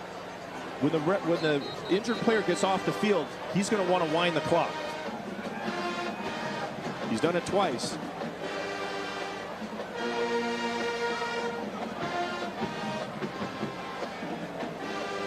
The injured player doesn't just get to walk to the sideline for 5 minutes. Miami Northwestern. There you go. Third and final timeout of the game. So it comes down to one play for Raines, 4th down and 10. They've got to get it to the 18-yard line to stay alive with 23 seconds to go. What a game. Love it. That's why we all show up. Why you got 13,000, what was it, 322 or something? It's a fabulous game. Best game of the weekend so far, delivered by these two unbeaten teams. Northwestern looking for back-to-back titles and their 8th championship overall. Raines trying to return to the top and erase the memory of last year's state championship loss. There'll be no moral victories for Donovan Maslin and the boys from Jacksonville. Now, both teams have fought so hard, and it comes down to 4th and 10 for Timothy Cole in this Raines offense.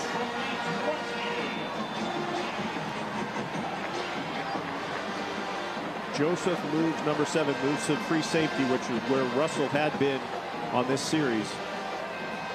Cole checks it down, and the ball is going to be caught for a first down just outside the 15. 18 seconds to go. Raines still with 2 timeouts, and there's an injured Viking on the far side. How about the confidence from Cole and the trust that his running back would be able to make it to the first down marker? Austin, I don't know if you remember in the first half, there was a play that I said should have been a holding call on the defense. It was very similar to that. He shot out of the backfield, but they held on to him. That will be their second timeout of the second half. He got held on to, so but there was no call. It could have easily been a long play for Raines or a touchdown for Raines in the first half, but there was no call at all. This one, he's able to get clean out of the backfield, that's the running back, and make the first down and just keep this drama going. Kyron Jackson is the injured player, and they are working on his right leg on the Raines sideline. So Zion Green will come on at receiver. And a huge catch on 3rd and long earlier in the 4th quarter. I want to ask you, Austin, there's no 10-second runoff for an injury in high school football like they do in college or the NFL. Correct. And Raines took a timeout there. So what happens if they don't have a timeout? No runoff. Oh, so that's what I was asking. Yeah, they're not going to have somebody doing that. So first down from the 17. Cole out of the pocket, throwing back to an open man. It is caught inside the 5. Touchdown Raines! Kadarius Washington breaks through with 10 seconds to go.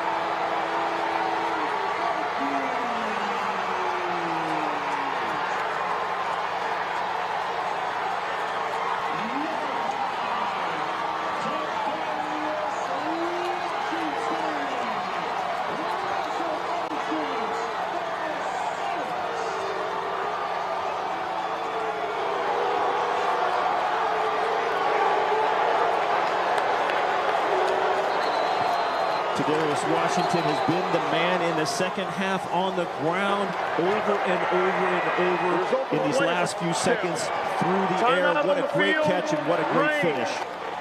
Third timeout. What a great catch and finish. Absolutely unbelievable. And for Cole to see him and get him the football, he lofted it, left it up there for so long. He got hit as he threw by Lanier, was able to withstand that, weathered the storm of the hit, made it to the end zone. Well, the Reigns offense struggled all night against this talented Northwestern defense. But they go the length of the field, 11 plays, 79 yards in 1 minute and 41 seconds. And a drive that will be remembered in Duval County for a long time. State championship history for a long time, I think. What do you think of a squib kick? You got a squib kick this on the kickoff?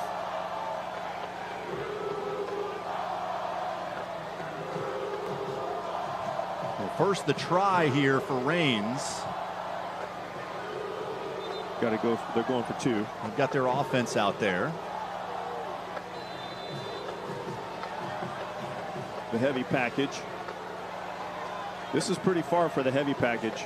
Tony Williams lined up deep in the backfield. Troy Butler among others there as a blocker. Yep, offsides. And Williams moves forward. You still go for 2. Full start.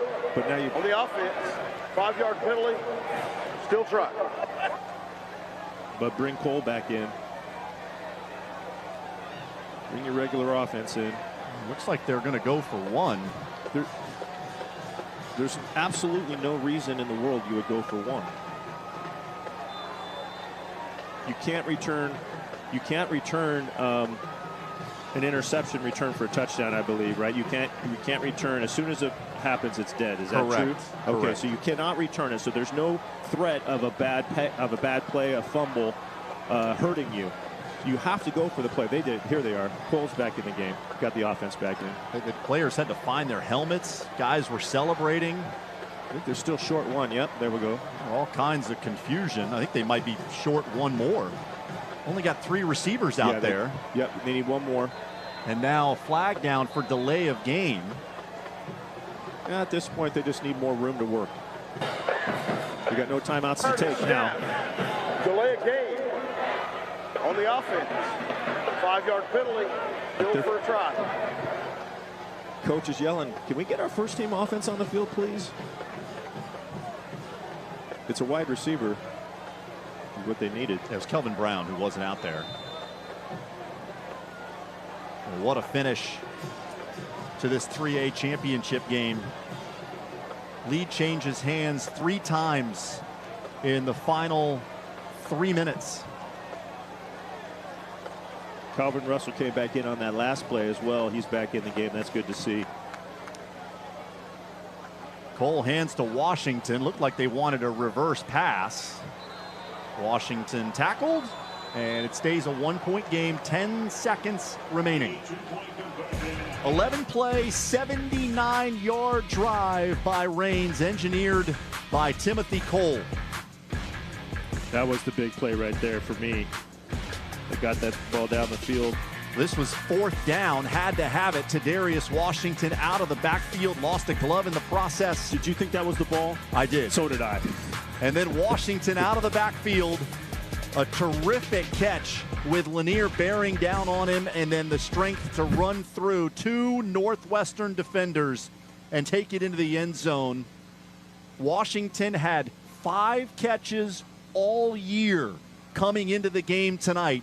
He has the last 2 receptions on the touchdown. Absolutely amazing. And love the play calls on both. Sneak him out of the backfield. Hadn't seen that all game long. That's what you do. You wait and you have that in your back pocket. Sneaks him out, and he fought for that first down, and he fought for that touchdown as well. So the kick by Dong is going to be taken by Dumont from the 8. Dumont up the sideline. Big hit as he went out of bounds at the 40. There's a flag down and 5 seconds to go. So Northwestern, at the very least, is going to have a throw to the end zone. What's the penalty? This is awkward penalty. He wasn't out of bounds. At least I thought he was running the sideline. Maybe he stepped out of bounds. He got a hard hit. I mean, unless it's a crazy hit, They're going to wave it off. At least that's what it looks like. The Reigns defender says they're going to wave it off, because I don't know what the penalty would be unless he was clearly out of bounds, because he's running for a touchdown. There is no penalty on the play for face mask. The tackle was legal. First down, Miami Northwestern. All right, so the ball's at the 42-yard line. Can Neiman Lawrence throw it 58 yards and then some to get it into the end zone, or how does Northwestern give themselves a chance? You definitely don't throw the Hail Mary. You're going to have to run for it. There's some confusion about who should be on the field. Dumont comes on late. One final chance for Northwestern. There's the handoff. They flip it back to Russell. He is running around. Russell looking downfield. He launches it. Reigns with 3 defenders there. Tipped, and that's it. Reigns in a stunner knocks off Miami Northwestern to win the 3A title.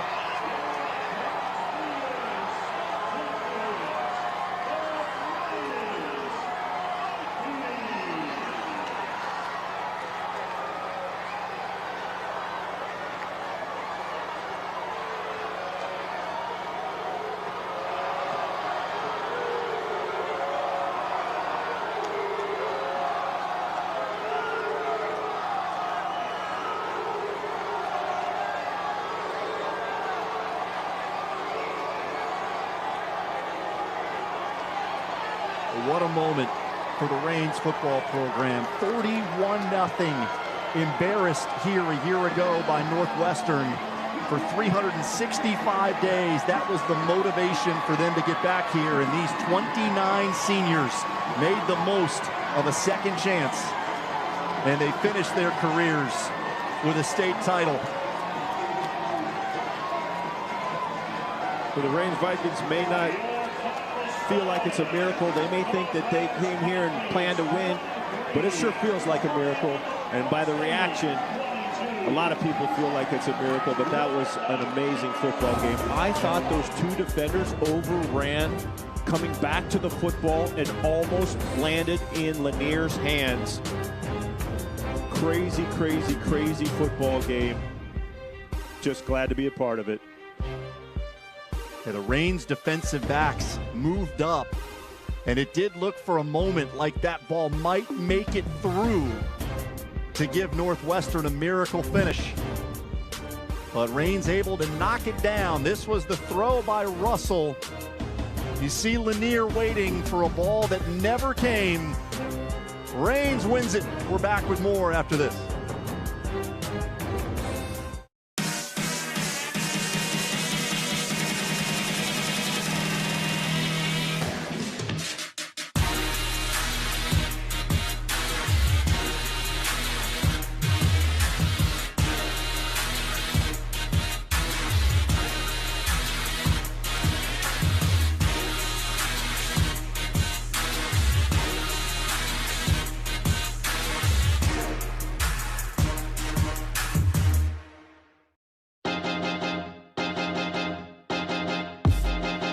High school sports fans, relive your favorite moments. Just click the shopping cart below the video player to get your digital copy today.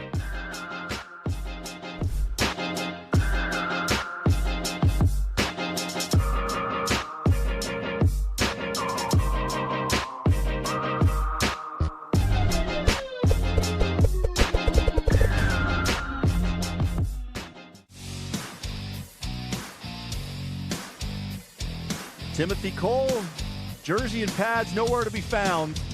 He couldn't care less. He throws a touchdown pass with 10 seconds to go. And in his senior season, he goes out as a state champion as Reigns knocks off Northwestern in this showdown of unbeaten squads. Timothy Cole made a lot of throws. Beyond those last 2, he really played a lot. Had to run. He ran that touchdown in as well. This team, but you know what? We always talk about the quarterbacks. How about we talk about the Reigns defense? Yeah, they were terrific tonight. Sorry. Got the stop on the final play of the game. There were so many momentum shifts in the second half. Reigns went down 16-7. You thought, man, two-possession game. Do they have what it takes? They were able to drive down and get a field goal. And then after Northwestern took the lead, Reigns goes 79 yards, and they get the touchdown. And Emily Peters is down on the field with a happy set of Vikings. Yes, sir. Very earned hugs all around, you guys. I'm going to start with you, Coach. I know you haven't had much time to process this one. A lot of emotions. It was definitely a thriller, but can you try to put it into words right now? Belief. Belief, never say die. That's what we say all year. That's what we say every day. That never say die mentality. These kids wanted it real bad. They never gave up. You know, adversity hit, but they responded. We saw 1 minute and 55 seconds on the clock. We knew we had time. We had 2 timeouts. The fourth down play, we knew they was going to bail out. We knew we can get something underneath, and he's electric that can make plays down the stretch. And then, you know, on that one, we called a rollout throwback, and he executed. Great ball, made the catch, and then touchdown. You know, that never say die. He wanted. I told him, you got to will your way to victory, and that's what they did today. Can you just walk me through your emotions as you watched him catch that ball? I believe in him. I believe in him. I know what he go through every day. I know what we put him through. I know the strain we put on him, and I know they was going to be able to respond. When we can call him 5 going to make a play. He going to make a play every time. Thank you so much for your time, Coach. Congratulations. Enjoy the win. And I got to talk to you. I know that you are probably just still processing everything that just happened here, but that last touchdown, walk me through that play call, too. Just everything that just happened there at the end. Coach told me it was coming to me. I mean, he said, Viking special, that's a will to me.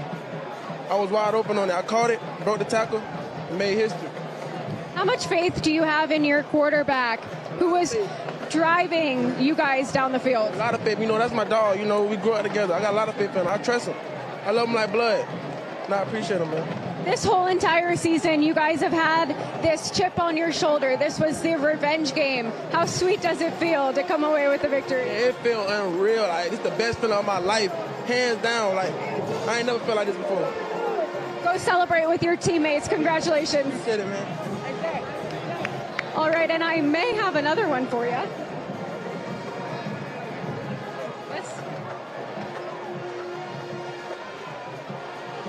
Back to you for now, Austin. I might check back in later. Okay. All right.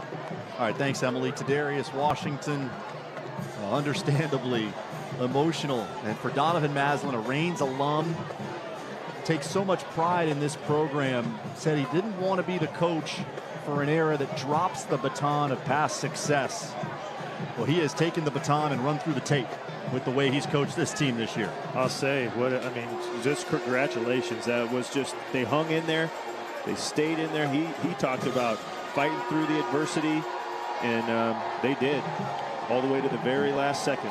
So many big plays from so many different players on this Reigns team. It was the offense late, but you had the interception by Jadeem Jones that totally flipped the game around, the long return that eventually led to a touchdown.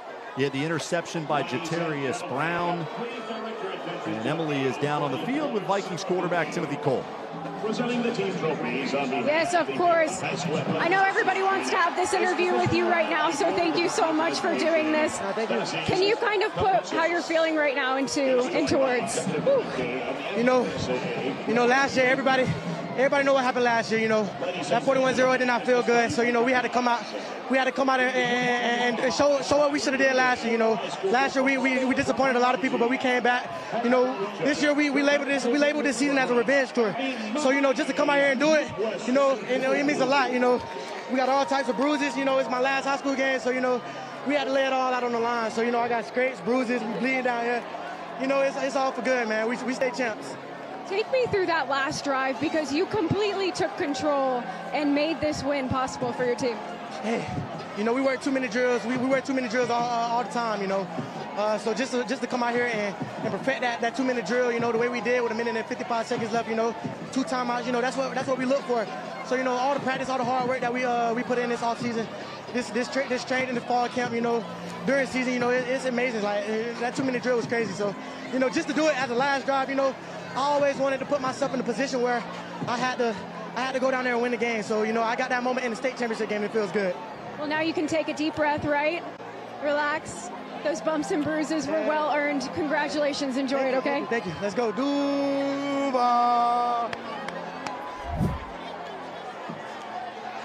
They'll be saying that for a long time on the bus ride home. And Timothy Cole had quite the night. Rushing touchdown.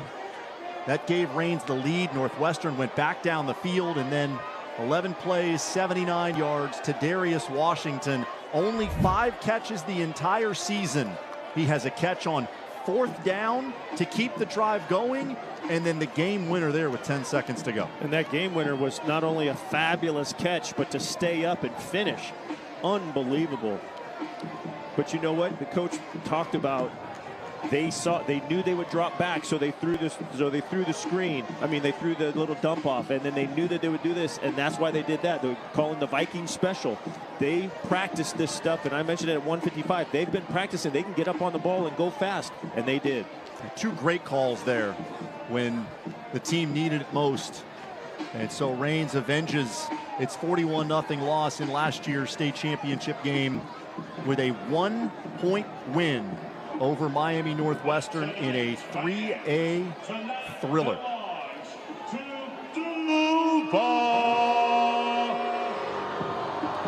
That's going to wrap it up for Jeff, Emily, and I. Fantastic game tonight. We invite you to stay with us. We'll join the PA announcer who will announce the names of the Raines players, and you will see the championship trophy presentation. Congratulations to the Raines Vikings, the 3A state champions.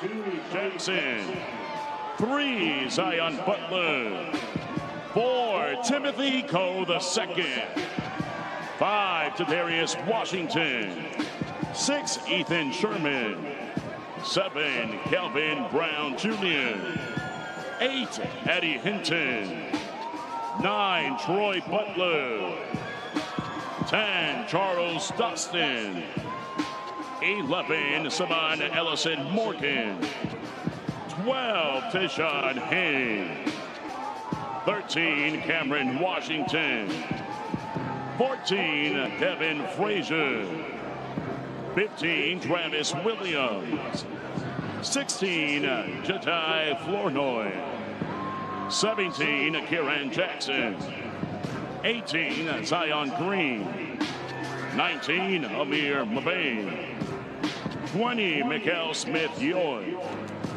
21 Curtis Asbury, 22 Jadeem Jones, 23 Jonathan Downer Perez, 24 Jabari Denafield, 25 Jacoby Marriott, 26 Travis Dixon Jr., 27 Adrian Mincy, 28 Stephen Davis, 29 Cody Levy, 30 Arquise Robinson, 31 Christian Velvet, 32 Zaylen Martin, 33 Seven Rivers, 34 James McGee, 35 Travis King, 36 William Petrie, 38 Dan Duan, 40 Keon McMichael,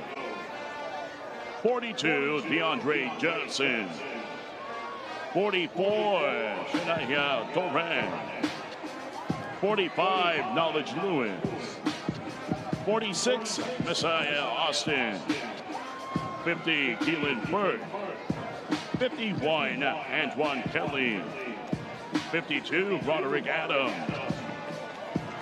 53 Jordan Scott, 55 Roy Harbison, 58 Zion Brodnitz, 59 Zachary Getson, 60 Nicholas Davis, 61 Jamari Solomon, 62 Isaiah Maiden, 63 Andre Millage, 64, Leandre Fletcher. 65, Antoine Brackett. 66, Jordan Kent. 74, Arundel Mitchell. 76, Avery Jones. 79, McKinley Alexander. 80, Dominic Jones. 82, Quincy Matthews. 85, Chad Anderson. And 88, D'Angelo Thompson.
Yeah.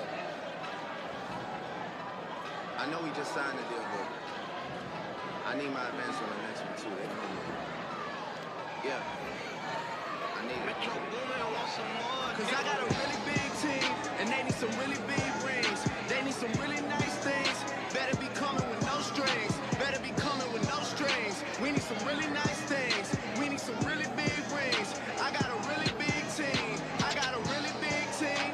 They need some really big rings. They need some really nice things. Better be coming with no strings. Better be coming with no strings. We need some really nice things. We need some really big rings. I got a really big team, man. What a time to be alive. You and yours versus me and mine. Are we talking teams? Are we talking teams? Are you switching sides? Wanna come with me? Look at the smile on me. Look at the eye on me. I do not chase girls, but they run a mile for me. Say she gon' ride for me. I buy the tires for you. This game is different. You only get one shot with foul on you. Man, we want it all. Don't get too involved. We gon' knock it off. And to top it off, I'm with all the dogs. It's a new season, and we still breathing.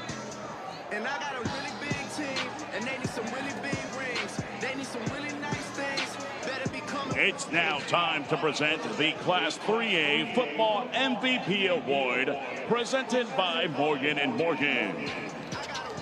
Your MVP, with 38 yards rushing and a touchdown and 149 yards passing and a touchdown, number 4, Timothy Cole II. Thanks to Morgan & Morgan for their continued support.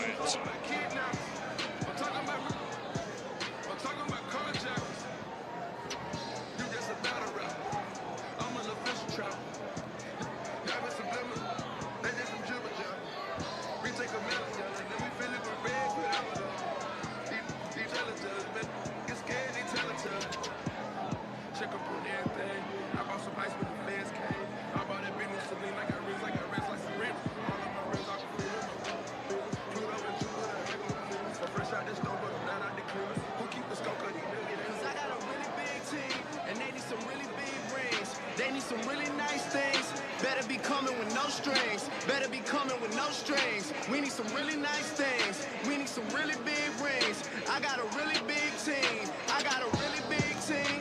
They need some really big rings. They need some really nice things. Better be coming with no strings. Better be coming with no strings. We need some really nice things. We need some really big rings. I got a really big team, man. What a time.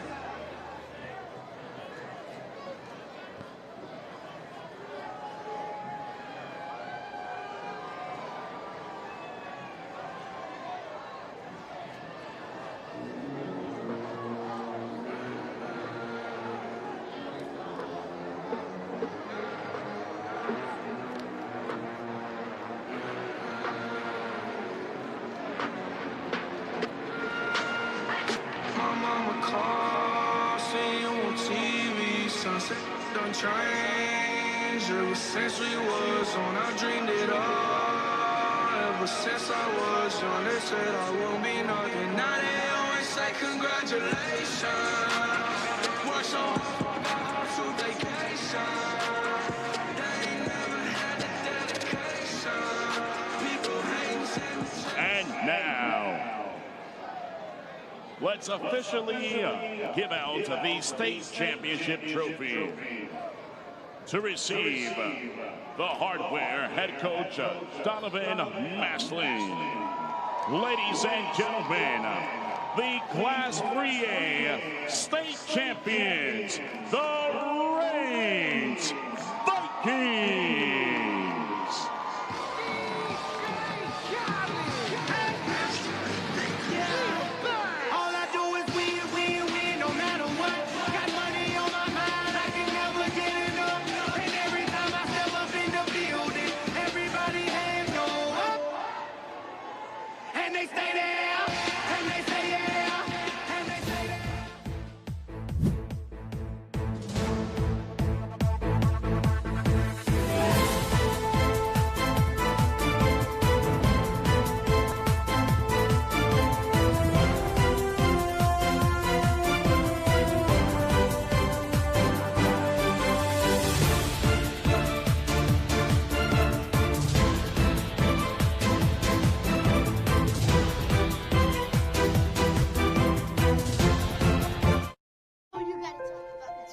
The innocence of youth. Is there anything any better?